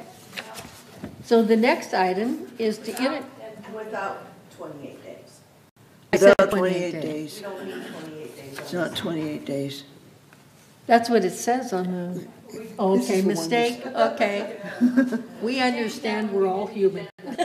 Okay, thank you. All right. The next item is to entertain a motion to approve garden center fees. So, okay, you're going to speak on that, huh? Okay. Thank you, Steve. If that's appropriate, if there's other members, I'd be happy to. No? Seeing none? We have to have the motion before we can have discussion. No, he can do a staff report. Okay. And tell us about the fees, and then we'll read the resolution and have discussion. Okay, because I have a question on the fees. Oh, okay. All right. So staff report, please. Okay. Thank you, Madam President, members of the board. So the recommendation before you is to review and approve the proposed schedule of garden center rental fees with an effective date of January 3rd. I will let you know that effective in December 3rd, 2019, the board meeting of GRF, the board adopted a garden center rental pricing policy through Resolution 90-19-61. This policy itself adopted a shared cost for the garden plots and shade area benches of 68%, while tree plots had a shared cost of 82%. So combined, the plots have a blended shared cost of approximately 73%. So as part of our fee review process, we went through and took all the expenses associated with the garden plots, and we applied the percentages that were dictated in the Resolution 90-19-61. In the discussion section of the staff report, you'll see that there is a proposed revenue of $77,000 in 2023. There's compensation of $142,000, utilities of about $67,000, other fees, which include materials and supplies and outside services, for a total of $284,000. So once again, the resolution before you, the recommendation before you will bring the current fees for 2023 to be effective with the resolution that was established in 2019. And the proposed schedule of garden center rental fees can be seen on page 4 of 12 on your agenda packet. The garden plots in 2023, the proposed amount is $72. Tree plots is $72, and shade area benches is $13. I'll give you the last bit from the financial analysis. If approved, the schedule of garden center rental fees will reflect total expenses covered by fees of 27% and a cost shared by the community of 73%, consistent, again, with Resolution 90-19-61. The proposed change in the garden center rental fees would increase revenue by an estimated $19,833 in 2023 compared to the 2022 budgeted revenues. Thank you. Thank you. So I'm going to have Joan read the resolution, and then we pass it, and we'll have discussion. Thank you. Resolution 90-22-XX, Garden Center Rental Fees. Whereas Resolutions 90-12-132, 90-18-03, 90-12-12, and 90-16-18 established guidelines for shared costs and fees. Certain fees can be imposed upon users of various recreational facilities to control crowding, mitigate overusage, and recover operating costs. And whereas the Garden Center fees administered by the Golden Rain Foundation of Laguna Woods Board of Directors adhere to the shared cost guidelines established in Resolution 90-12-132, whereby certain fees can be imposed upon users of various recreation facilities in order to control crowding and minimize overusage and to recover operating costs. And whereas in accordance with the fee review process established in August 2022, fees with annual revenues of less than $100,000 will be reviewed once every 5 years. Staff will then propose fee changes, either increase or decrease, to ensure that the shared costs stay within a set percentage.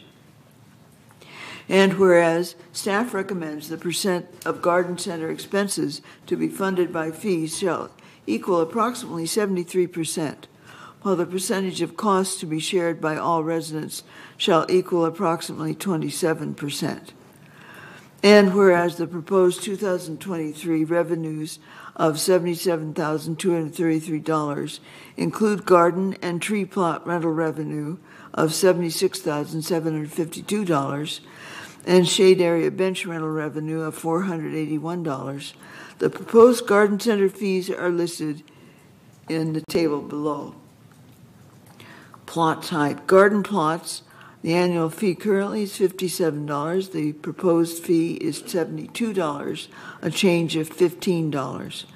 Tree plots, the annual current fee is $57. The proposed fee is $72, a change of $15. Shade area bench, annual fee currently is $11. The annual fee proposed is $13, a change of $2. And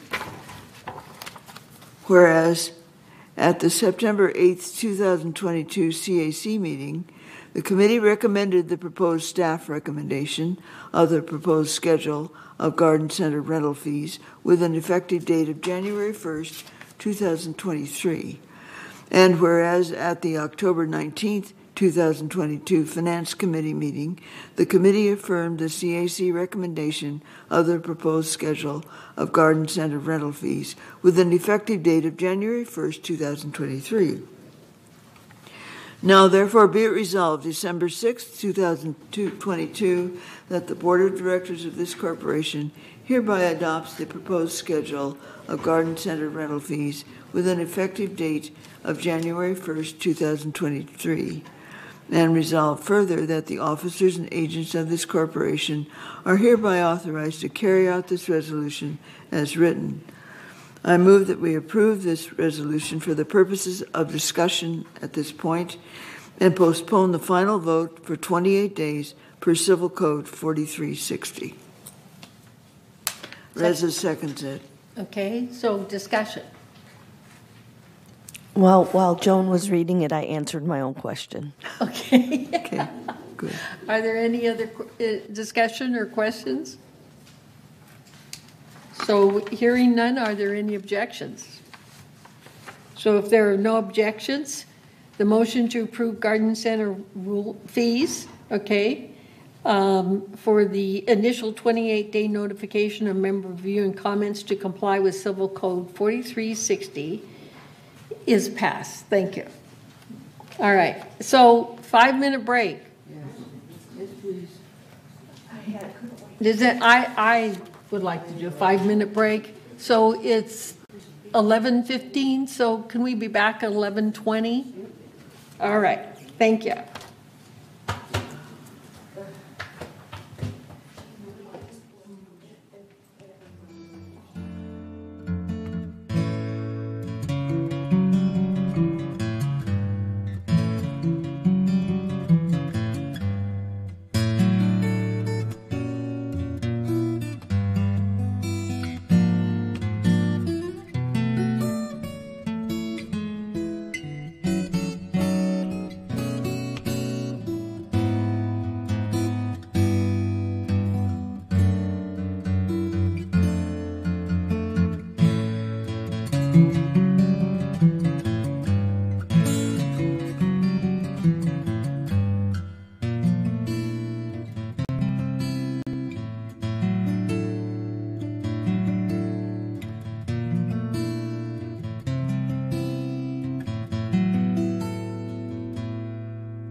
I did yell at him. I was so mad.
Thank you, Madam Chair. We have the first chart up, please? Yes, I will pull it up. Yeah. Since it's not on our screen. So these aren't working anymore? They're not working today. Oh, okay. Yes. Ooh, wow, that's me. They're having a moment, Jim. Okay. Okay, thank you. Let's go to slide 1, please. This first chart includes all revenues and expenses, including non-operating revenue designated for reserves and including investment income, transfer facilities fees, and the GRF reserve portion of HOA fees. It also includes the contingency portion of HOA fees. So, to the report.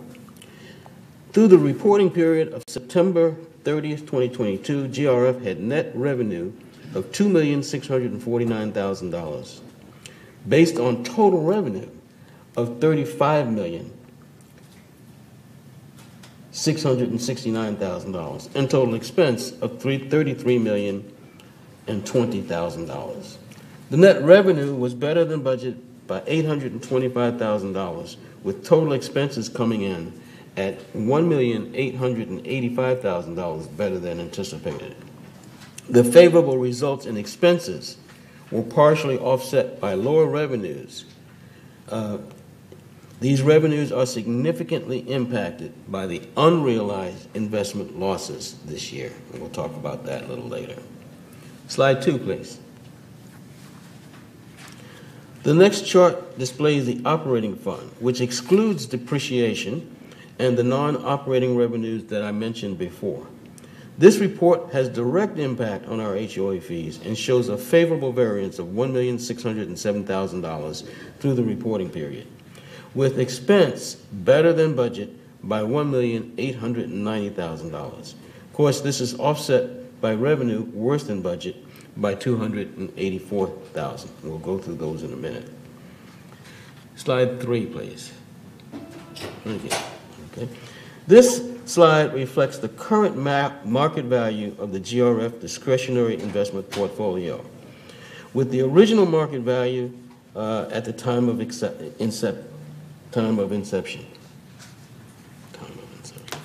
Year to date, the market value has decreased by $1,574,000, or 8.1%,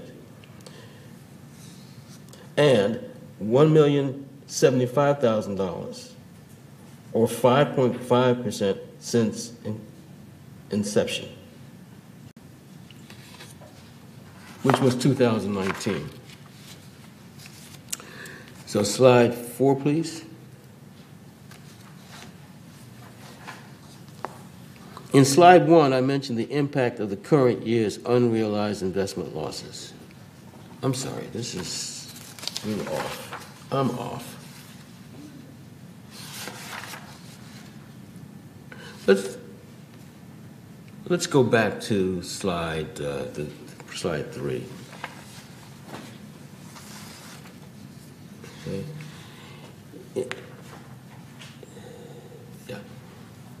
In slide 1, I mentioned the impact of current year's unrealized investment losses. The current market value of the GRF portfolio is $17,738,000. This is not right. Compared to a value at inception of $1,931,000. The market value has decreased by $1,574,000, or 8.1%. In September, the value decreased by $489,000. While our investment advisor recommends no change to our strategic investment, this is a troubling trend, and we're getting additional input from other financial managers and evaluating potential impacts of a change to our instruments with more substantial return. We would have to balance the impact of the return to we'll have to balance the impact of turning an unrealized loss into a realized loss when we get back to break even. We will bring back this analysis next meeting. In other words, I'm trying to read this, but in other words, we have been observing a loss for some time now, for about a year, and we've been assured that this will return to a break even at some point in time, probably in 2023. And while that's comforting to hear, it's uncomfortable to see the losses every month. Now, these are unrealized losses, meaning that it's just on paper at the moment. However, at some point in time, we believe it's possible that these losses could be real. All right? So I'm not anticipating changing anything, but I think we need to get some other input from other investment advisors and other financial people, and even explore moving into more stable instruments that, while we would take a loss, the stability of the increase in value would be certain. And therefore, if you get a 4% increase over a 2-year period, does that bring you back to break even? And is it worth making that leap at this moment? And that's an evaluation and evaluation. So we're going to take a look at that. It's not saying we're going to make a change, but I think it's worth taking a look at. And I'll break from my script for a minute there. So, okay, next chart, please.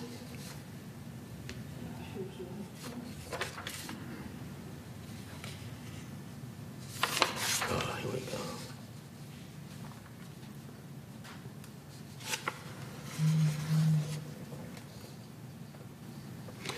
Okay. Now this chart displays our GRF reserve composition, and it looks like I am missing a page. That's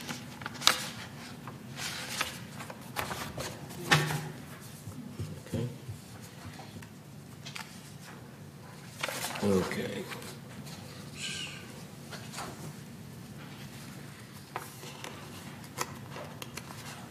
Sorry, folks, I have gotten off my... Okay. I'll just take a look at the chart and go from there. Okay, this chart reflects our reserve, which includes our portfolio. As you can see, our reserve includes cash of $2.1 million, as well as non-discretionary investments of $11.5 million. The non-discretionary investments are essentially treasuries, okay? And that they're essentially secondary to cash, and that they're easily cashed in should we use them. And they're stable. So that would total $31.4 million, and we have payables against that of $203,000. So that would leave our net reserve balance at $31,223,000. Next page, please. Yeah. I'm sorry to interrupt. Just as easy. That 203,000 payables on the previous chart. Sure. I just wondered generally what that was. That's a good question. Reserves are for expenditures for equipment and facilities. And so these are from projects. It's just work that's continuously being done, and the work's been done, but we owe money on it. So effectively, it hasn't decreased our reserve just yet. I thought it might be fees. I wasn't No, sure. no. But it's for stuff for us. Yes, it's stuff Thank for you. us. Yeah. Okay. All right. Next page, please. Okay. Now back to the operating fund, which I said has more significant impact on HOA assessments. This slide shows our most significant operating variances by category, with the green bars representing favorable variances and the orange bars representing unfavorable variances. If you look at employee compensation and related expense, it has a positive variance of $1,491,000, and that's primarily due to vacancies in the general services for bus driver and janitorial positions. Security services also had vacancies for security officers. In addition, vacancies in recreation and maintenance and construction furthered the variance. As we've said before, recruitment is a constant challenge, as we are also impacted by the national employment trends and wage differentials. Then we go to outside services. The positive has a positive variance of $206,000, and that's due to the late start of evening janitorial services for the GRF facilities at some clubhouses. As you recall, the clubhouses were closed and only opened with reservations. Okay. And of course, that was due to staffing issues. Also, there were less vehicle repairs and car washes because less company cars were driven during the staff shortages. In addition, lift usage has been lower than anticipated. Next page, please. Oh no, I'm sorry. Keep that one. I'm off my game today. Okay. With golf revenues $179,000 higher than planned. Golf gained a lot of popularity during the pandemic when indoor activities were limited, and the demand has remained strong in 2022. Also, in merchandise sales, golf and related sales, golf sales were $157,000 higher due to increased sales of golf clubs and other items at the Golf Pro Shop. Also included in this is fuel and oil sales to Agewell, and they were higher due to increased cost. However, since GRF sells fuel to Agewell at cost and charges an administrative fee, you can see the offset found in merchandise cost. Now to the unfavorable variances. The broadband services were unfavorable by amount of $423,000, and that's due to lower high-speed internet revenue than budgeted. The budget anticipated a contract renegotiation in which GRF, which has been prolonged. Okay? The negotiations have been prolonged. We're expecting conclusion to these negotiations soon. The variance was further varied by less ad insertion as a result of ongoing COVID-19 pandemic causing advertisers to spend less. And the next unfavorable variance was in utilities and telephones, and that was $266,000. That's due to higher water expense on the golf course as a result of 72% less rainfall than the 3-year average that we used in budgeting. Next slide, please. Now, this chart shows our non-assessment sources of revenue. To date, we have received just over $7,343,000 of non-assessment revenue. By category, we can see that our largest revenue is broadband services. And even though there is a continuing downward trend in revenue for this service, as more residents are trending towards streaming. Again, golf revenue is second, followed by merchandise and clubhouse rentals and event fees. Other revenue, which includes the occupancy fees, equestrian fees, fees for classes, sponsorship fees, and RV storage, are among the other. This amounts to 11%. Of course, these revenues offset costs, and the management of these revenue streams is important to the GRF financial structure. Slide 7, please. This chart, as usual, shows that our largest operating expense is compensation, followed by cable and programming expenses. Of note is fact that broadband revenue is declining and cable and programming expense is increasing as the industry trends towards streaming. And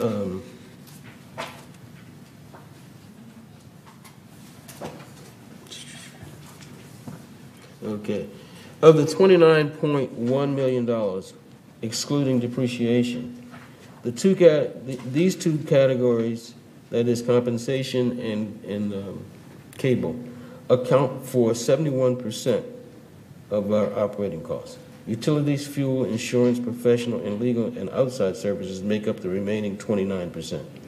If you consider that cable and programming are offset by broadband revenue, compensation accounts for 67% of the net expense, while insurance, utilities, and outside account for 33% of the net operating expense.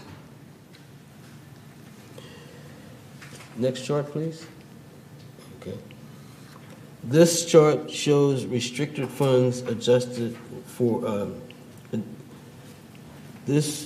reserve and restricted funds adjusted for balance.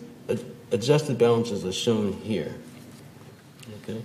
The first 4 rows show our reserve funds have a combined ending balance of $34.7 million with a work in process of $3.5 million, leaving a net balance of $31.2.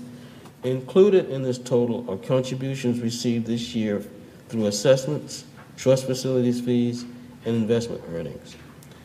Later, we will show other appropriated commitments against these reserves. The 5th row shows a restricted fund balance of $2,760,000. This contingency fund, by the way, does include further restrictions. As you recall, we would put the surplus in this for application of the surplus to next year.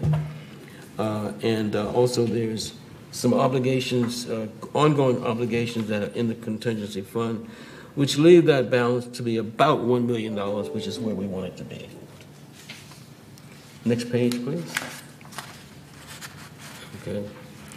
The next chart shows our resale history from 2020 to 2022.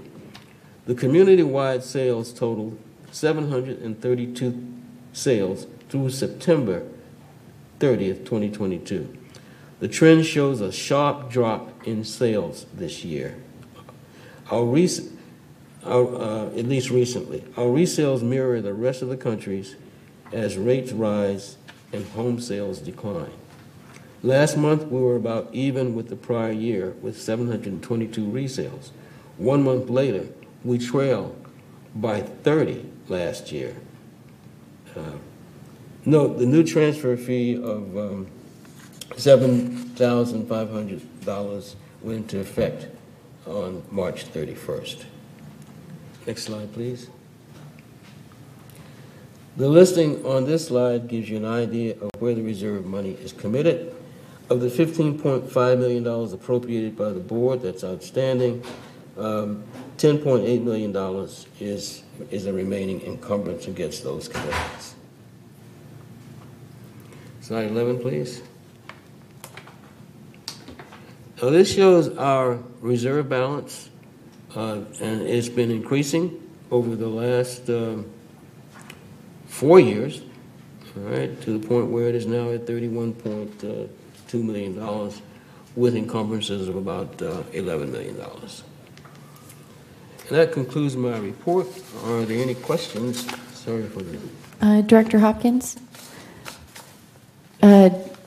United Director Casey has a question. She's Sure. on Zoom. Mm-hmm. You call on me? Oh, I'm sorry. Hello. We could hear you. Oh, you can hear me? Okay, wasn't sure if he was finished. Okay, yeah.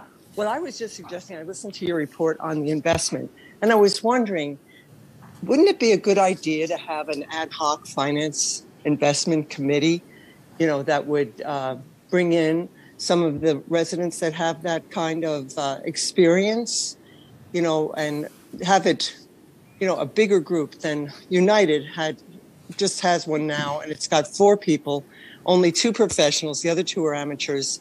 You know, I think it's a big issue. It would be good to have a more validation on what is going to be done. You know, all right, we have our advisor, and I know one of the advisors on the United Committee, when she talked, she was an advisor even for GRF in Seal Beach.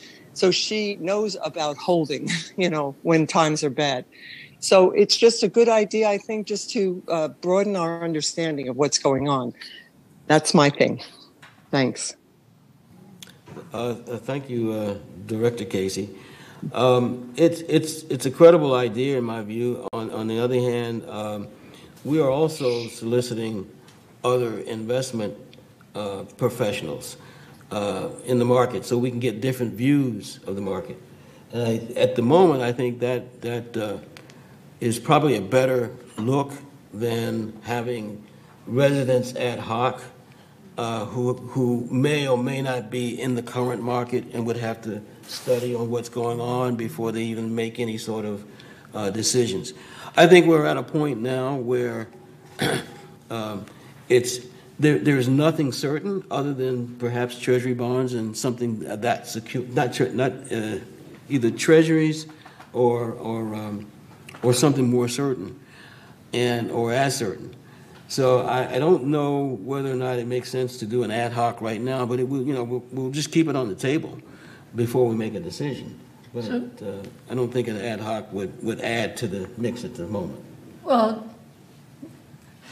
I think it's really important that GRF is responsible for this money.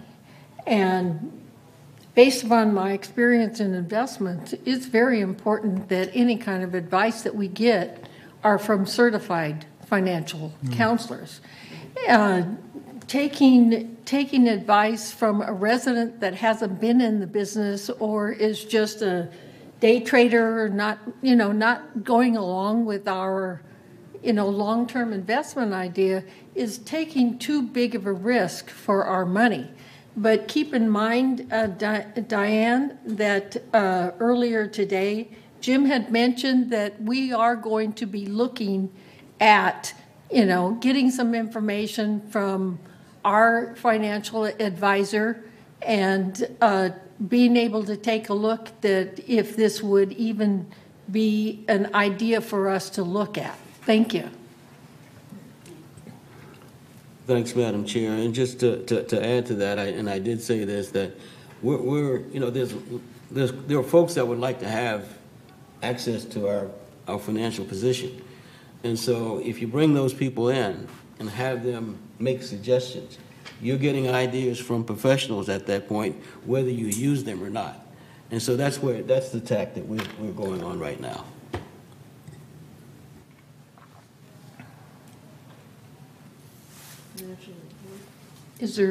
Are you done with your report? Any more questions? Okay, thank you. So the next person or committee would be the Strategic Planning Committee, and that would be Director Dodson. Yes, I already gave the report at our last meeting, but we met on October 3rd, and we're scheduled to meet again on December 5th. And I noticed that in the committee assignments, I have some new people, so I will welcome them on December 5th. Okay. And Yvonne? I'm sorry? You're next. We were discussing the CAC meeting. Okay. I already said my piece about Allison, which she is a great asset to the Recreation Department. It was reported last month all the events were a big success. That included the Grandparents' Day, the Italian Buffet, the Health and Wellness Expo. They were all large events, and everybody was happy. Things that I want to make a special note of and report are Clubhouse 7 is open Sundays till 10 o'clock at night.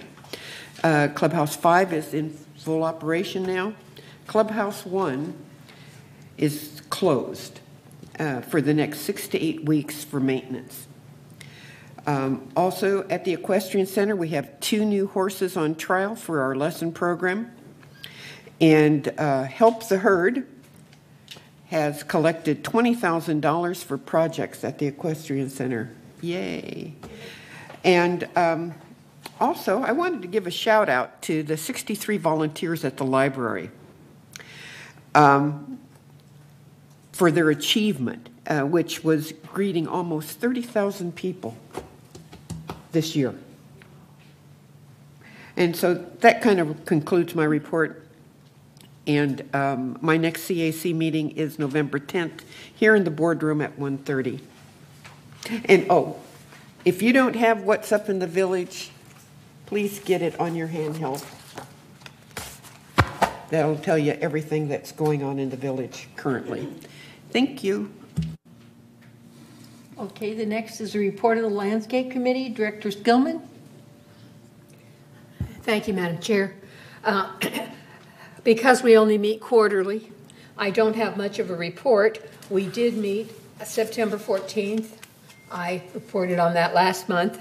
Our next meeting is going to be in December 14th, 2022, and anybody that's interested in our landscaping is more than welcome to come. It's usually a very educational meeting because we highlight some aspect of the community's landscape program at each of the meetings. That concludes my report. Thank you. And Director Goff-Hoffner for Maintenance and Construction, and then just move on to the Renovation Ad Hoc Committee, please. Okay. The Maintenance and Construction Committee met October the 12th. Primarily, we discussed items that were under construction or completed, and that included the call center, which has been completed, the warehouse dock leveler, which has been completed, and then reports on the Equestrian Hay Center hay barn enclosure, and then also Equestrian Center lighting and fencing.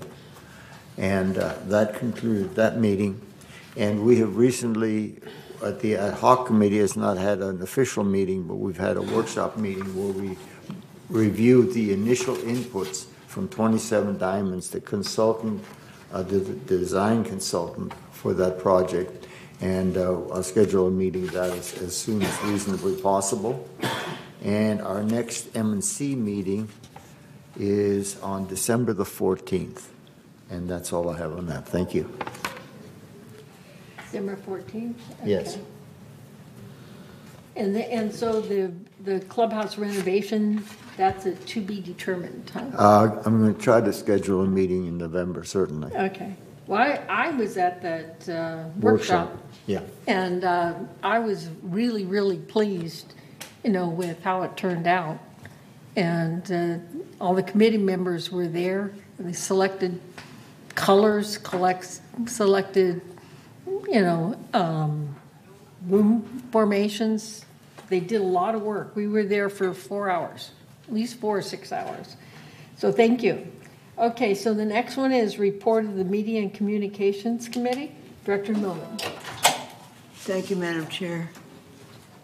Media and Communications meeting was held Monday, October 17th, 2022, here in the boardroom. We received the report from Media and Communications, as full as ever.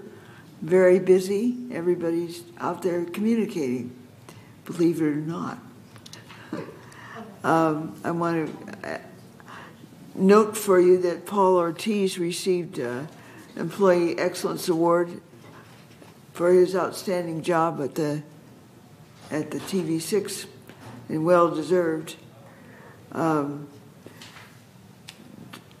We had a rather unusual meeting because we met quietly after the meeting in a closed session regarding broadband. But the report from the broadband committee is that we're going to, well, I can't really tell you too much about it. We were discussing fees at that point, so there'll be much more coming up soon. The website ad hoc committee, Ms. Paulin reported that we're waiting for the RFP to move forward and that we received great feedback from the focus groups on the website. The broadband services report, there were 3 things that were important. The internet use has been growing, and in September 2022, it increased to 10,896 subscribers. That's most everyone in the village. The premium channel subscriptions continue to decline, and foreign language channels are up. Ms. Paulin also discussed the positive feedback from residents regarding broadband services technicians and customer service. And I can certainly attest to that. Those guys are great. Our next meeting will be Monday, November 21st, 2022 at 1:30 here in the boardroom. And that concludes my report. Okay, thank you. So the next report is mobility and vehicles with Director Tibbetts, and if he would then continue to the community access. Okay. All right, thank you, Madam President. We had on mobility and vehicles, we had a presentation from Eric Turnell. He's from the city of Laguna Woods, and the city is in the beginning planning stages of developing mobility services for seniors who have disabilities. And some of the planning will include developing driverless vehicles, and that's kind of scary, but they said it's done in other communities and it works. And they're at the very beginning planning stages, and it does not involve us at all, except, of course, giving them permission to enter. But all the planning is being done by the city, and I'll keep you up to date with anything new that I hear. And then Staff Officer Robert Carroll gave us an update on ridership. We had a huge, big jump in our fixed route program with over 7,300 trips compared to last month. So things are getting back to normal. Our Journey program was showed the largest growth in the past 3 years. And that's for medical services, but it's being used. In the area of vehicles, we're still waiting for delivery of 6 vehicles, and the reason we're waiting is that the the manufacturer is short of microchips. And so when they get those, we'll get our vehicles. Staff, under the leadership of Eric, is developing a right size assessment of our vehicles, which means that we're taking a closer look of what we have and what we really need.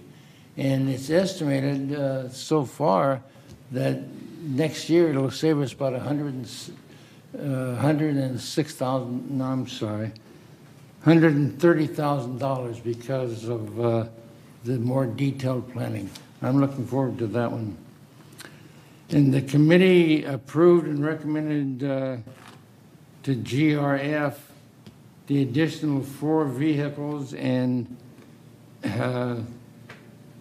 4 equipment trailers, and you'll have a more detailed report on that soon. Our next meeting is scheduled for December 7th at 1:30 in this room. In the area of security and community access, Chief Nunez gave us a report on the reorganization that will tighten up our preparedness program. It's really kind of loose, and he is showing really good beginning leadership in tightening up that whole program. In RV lots, as of yesterday, we have openings in A and B, and those on the waiting list are being notified. The chief complaints we have had in social services still includes falls. And people are asking, why are there so many falls? It's because of age and equilibrium, simple as that. The number one car violation continues to be stop signs, followed by speeding. And perimeter wall breaches, they are slowly going down with the additional shepherd's crooks that we're installing. There have been no breaches over the shepherd crooks at all that we can tell. They're mostly going through fences, wired fences they've cut holes in, and or over the barbed wire fence. I'm not sure why they would break in, except there were some homeless people discovered in one area, and they were told not to come again, and we haven't seen them. We had a long, detailed discussion on about putting in a stop sign at Avenida Sevilla, and the board split on that decision yesterday to install it, to hire a professional individual to study it, and it was split 2-2, and I voted it down because I don't think the need is there right now. But we are going to monitor it to make sure it's safe. The final concern we have, which is nothing we can do about, is a gentleman, a newer resident, when a car parks on the behind his auto stall, he can't get out. There isn't enough room, and it's a huge, long car. And we didn't have this problem years ago because the cars are smaller. But he has a long car, so we don't have an answer for him. He is going to talk to the people who park behind him, see if that helps. But you might hear about it. And that's in my reports. Thank you. So the next item is the Laguna Woods Village traffic hearings. Director Addington. Thank you, Madam President. We had the meeting on October the 19th, and first of all, I was the chair that day, and we had a little house cleaning to take care of, so I'll mention that first. After the resignation of our we had an honorary, not honorary, but sort of an unofficial permanent chair of that committee for years, Mr. John Frankel, and he recently resigned from third, and of course he off his committee, so it was time to do a little change since we lost him. We didn't lose him, we just lost him to retirement, but still, we really miss him. He was just a great, great chairman for the traffic committee. And so we did some research and dug up the resolution, which nobody cares, but there is a resolution that spells all this stuff out for the traffic committee. And I have it here, but I don't think the folks at home are going to want to write it down. Anyway, trust me, it says that the chair is going to rotate. And so this is a public announcement, and I like process, like my friend Jim here. I like process and I like order. So I took A, B, C, D because I was the chair and I could. And so A is GRF, B is 50, C is third, and D is United. And that's just the way it came out. There was nothing. So I was GRF, so I was this meeting. The next one will be chaired by 50. If 50's not there, then third. Well, et cetera, et cetera. So we're going to rotate them, but we agreed on this rota just so to make it simple, and so nobody's sitting there. Oh, and also for staff, so they'll have a good idea of who the chair is going to be. So that took at least 15 or 20 minutes. That was a big issue. So then we got to our one person that got a ticket or a notice of violation. And he was found guilty with a slightly reduced, well, we cut his fine in half, as a matter of fact. We gave him a discount. But the cause of him being there was an expired registration, but it led to some issues that are kind of important. The car in question in his carport was actually in transit ownership of his son, and his son buys cars, fixes them up, and sells them. And we've all heard of, people that do this, and it's perfectly legal and it's perfectly fine, but it's not legal in this village because that's a business, and you need a business license, and the village is not going to issue a business license for a car lot because we don't have room anywhere to park any extra cars. Just ask that poor man that Don was just talking about. So anyway, the person who got the ticket was a very nice man and accepted responsibility for his son's vehicle.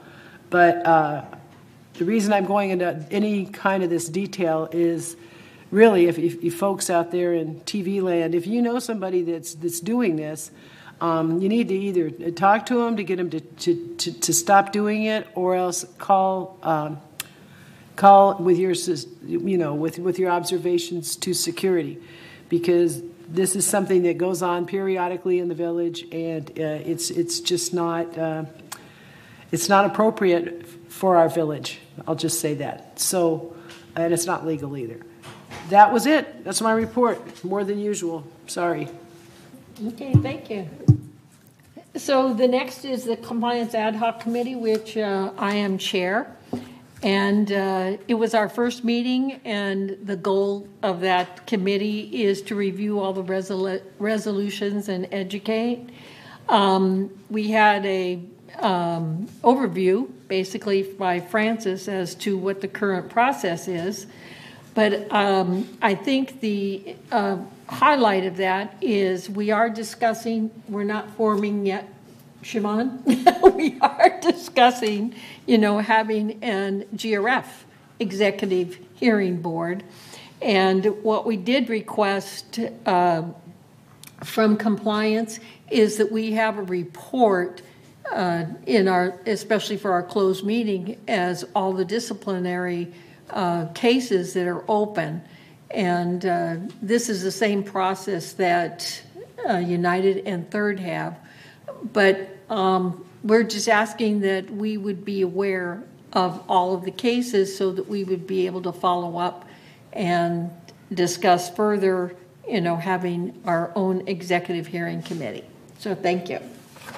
So the next one, me again, insurance ad hoc. So we're still on hold with that. Huh? Disaster prep? Oh, I'm sorry. I'm skipping ahead me. of myself. I apologize. Okay, disaster preparedness. Okay. Juanita. And this was an interesting month. Yes. We had our meeting on November 28th and our usual radio drill, of which we had good participation. In October was the Great California Shakeout.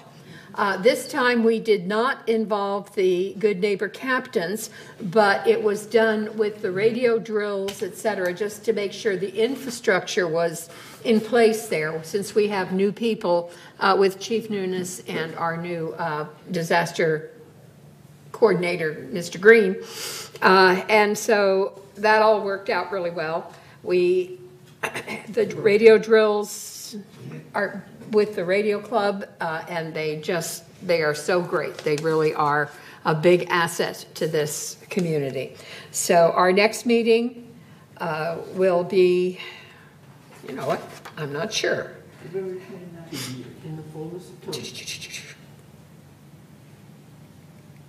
November 29th, thank you. I wrote over it with something else. And anybody that's interested in disaster preparedness is welcome to come. Thank you. And Director Hopkins, the ITAC committee. Yes. This is, of course, an advisory committee, and we are currently meeting once a month in closed meetings. And we receive a report from Aventico, our vendor, installing the new ERP system or new process. And right now they're working on the finance and related processes. And also this type of activity has essentially three phases: the analysis and assessment stage, the design and development stage, and then the testing and implementation stage. We're at the analysis and assessment stage, or just at the end of it. We're just slightly behind schedule because there's a significant amount of process and finance. We've got a very complex governing structure here, and I don't think that Aventico anticipated the complexity of our governance and therefore accounting structure. However, they have kept up with it thanks to staff. They've had 95 meetings and counting. It just tells you the involvement of staff in this process. And the enthusiasm has not waned. They are anxiously awaiting the improvements that these processes will make. So again, we were slightly behind schedule. On the other hand, we expect to catch up. So we're just ending the assessment stage, and pretty soon we'll be going into the design and development of the new processes. That's my report. So thank you. That's just exactly why the purchasing ad hoc committee is still on hold. We're waiting for the design phase, okay, and then we'll be able to update the purchasing policy. So we're still on hold, and then we're also on hold for the insurance ad hoc at the request of staff. They want us to have this committee available for any type of ideas that might come up. But at this point in time, we have no further ideas as far as how we can improve on our insurance process. So the next items are the future agenda items, and I think we've gone through most of those, which was the Saddleback Church, Equestrian Center operating rules, Equestrian Center horse boarding agreement, entertain to motion to approve workers' comp. No, that's off. Huh? Take that one off. We approved that today. Right, all of these we did. No. We approved. Workers' comp, we didn't need the 28-day notice. Pardon? The Workman's comp Is today, yeah, right. Stop it, not gonna be on next. Right, right. Sorry. So, and then, of course, Building E. So let's go to the next item, which would be director comments. And do we want to go around the dais, or do we want people to raise up? No comment. Thank you. I have two comments. We do not, and Siobhan probably has more information because she's more in touch with them, but I think our residents need to know about two projects that are going on at the city. We had a wonderful meeting at the city for the development of a new fire station. Right. Fire Station 22 that we have over here on El Toro is the busiest one they have in Orange County. So they're going to divide it up so that we get a little bit better we get really good service, but it'll make it easier on them.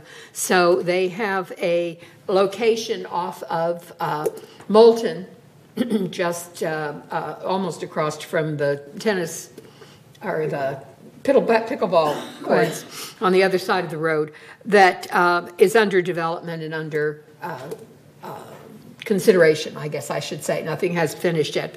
But they keep having these town halls, and they were really great meetings. And I think it's something that will really benefit our community. And the other one, and the one that I get a lot of questions about since I'm with the library, is the Orange County Library building at City Hall. And if you drive by, it looks like it's finished. The city has done their part.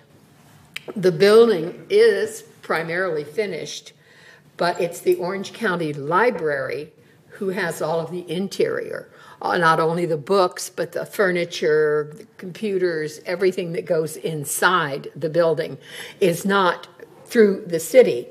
And Orange County Public Library is having supply problems, as many things are. So it is not ready, even though it looks like it's finished on the outside. And they're hoping to have it up and functional by the first of the year, but they can't guarantee that they'll have everything that they need inside by then. So patience. Thank you. Yvonne? No comments at this time. Oh, At this time. I meant it with you. Haven't got to you yet. Well, I thought you said mine. All right, Yvonne, do you have anything? No, I said no comment. Okay, thank you. Elsie? If somebody else wants to answer for me again? I'll answer for Yvonne. My name's Anita. Remember that? Anyway, Anita actually has nothing to say. She's tongue-tied. So, good meeting. Thank you to staff and our ever-patient Michaela. Thank you. And to everybody else that showed up. And it was, it had a high point that I was very proud of. But I have to turn my mic off now. Okay, Jim? No comment. Oh, you always know I have stuff to say. I want to thank Recreation and CAC for their great events in this community. We do a wonderful job here of involving our residents, bringing in their grandchildren, their children, and I want to express appreciation for that. I also want to thank the library volunteers. That's amazing. And there is a nationwide paper shortage, which is why their books and things aren't being published. I want to thank Jim Hopkins for his undying loyalty and attention to detail to make sure that everything is transparent, above board, and without reproach. And I want to also mention misinformation and disinformation in the public, on the globe, and next door. Those people who post this misinformation and disinformation, they are harming this community with things that are not true. Answers are always available. I'm a big proponent of education. Educate yourself. There is information, there are answers, facts are available. Do not listen to this misinformation and disinformation. It will make you crazy. Social media, next door, Globe, all of those things. I campaign against the misinformation all the time because it's rampant. And it's not just in our community, but that's neither here nor there. So thank you for a great meeting today. Thank you, Jim, again. And that's it. Okay, Egon? Again, no comment. Okay, thank you. I just want to continue what Juanita was talking about, the fire station. There were several GRF people that went over for the town hall, and we were so interested because the placement of that is going to be the passive park right by gate 16. And I can tell you that the design of that, is really great, because Yvonne and I went over there and we said, oh my gosh, how are they going to build a fire station in that small area? And I took Gan with us over to the city because I was really concerned, how are they, and I was concerned with the sound, okay? But I tell you, I was quite pleased with their design. It was going to be a 2-story. They would have two engines, and then the top part would be their living part. And they also considered the people that are in Ayers Hotel, that they would not be looking down at the fire station, that they would be looking at something pleasant. And they also covered our concern about sound. The consensus is the sound would be a lot less because they have a lot shorter a way to go, to service our community. So that's my comments. Okay. Thank you. I really enjoyed today's initial presentations, especially during members' comments.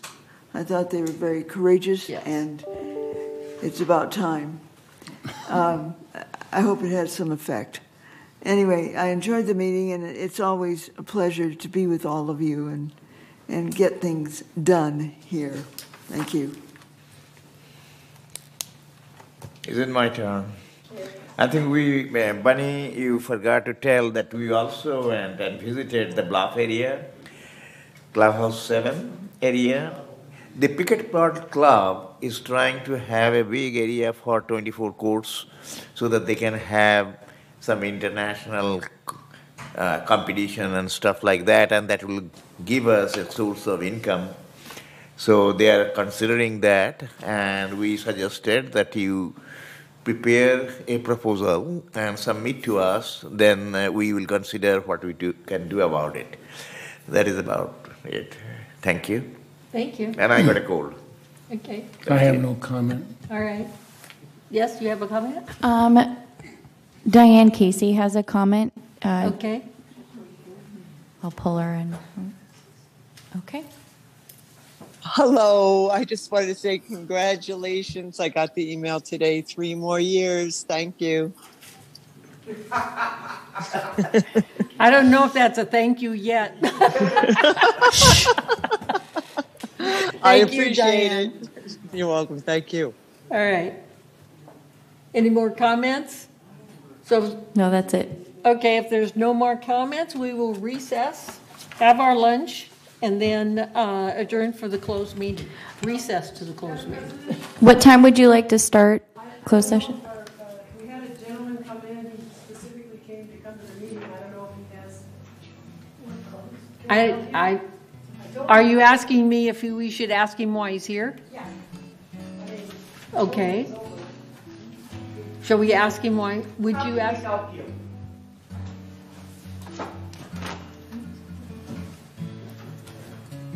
Well, I'm the owner of 2140 and Ronda Granada. I think we handed in a letter on the 27th. I'm not sure whether the board has got it. Oh, presentation. I didn't hear what he said. A letter. Is it a letter to the board? Did you get a letter to the board regarding? to put it this way, we were away from the area for quite some time. And last May 28, somebody parked in our carport place. Oh. And then we got a citation. So I violated the rule. We thought that kind of, in terms of process, there's something wrong there. Okay, I think, Don, didn't you discuss? Where he asked about the parking, because he lives on Algarobo. You live on Algarobo. He lives on, and it was in the packet of the meeting in regards I think this is something separate. in regards to putting a red curb.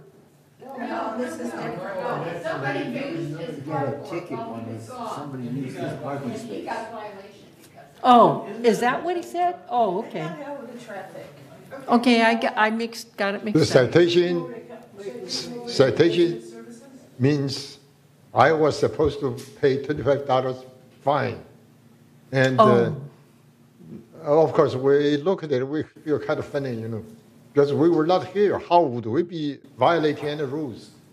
And on the other hand, if the security division made the decision like that, looks like there's something wrong in the process. They don't seem to understand, this kind of process. Should we? I can help with. Yeah, we Right, actually have a hearing committee, and she's right there. Go ahead and adjourn, and I'm going to get this guy's contact. Okay, all right. Bunny, what time would you? Thank you. Oh, how many minutes? Okay, it's 10:23. It's 12:23 right now. 1 o'clock. 1 o'clock? Call you. 1 o'clock. Okay, perfect. Thank you. Thank you.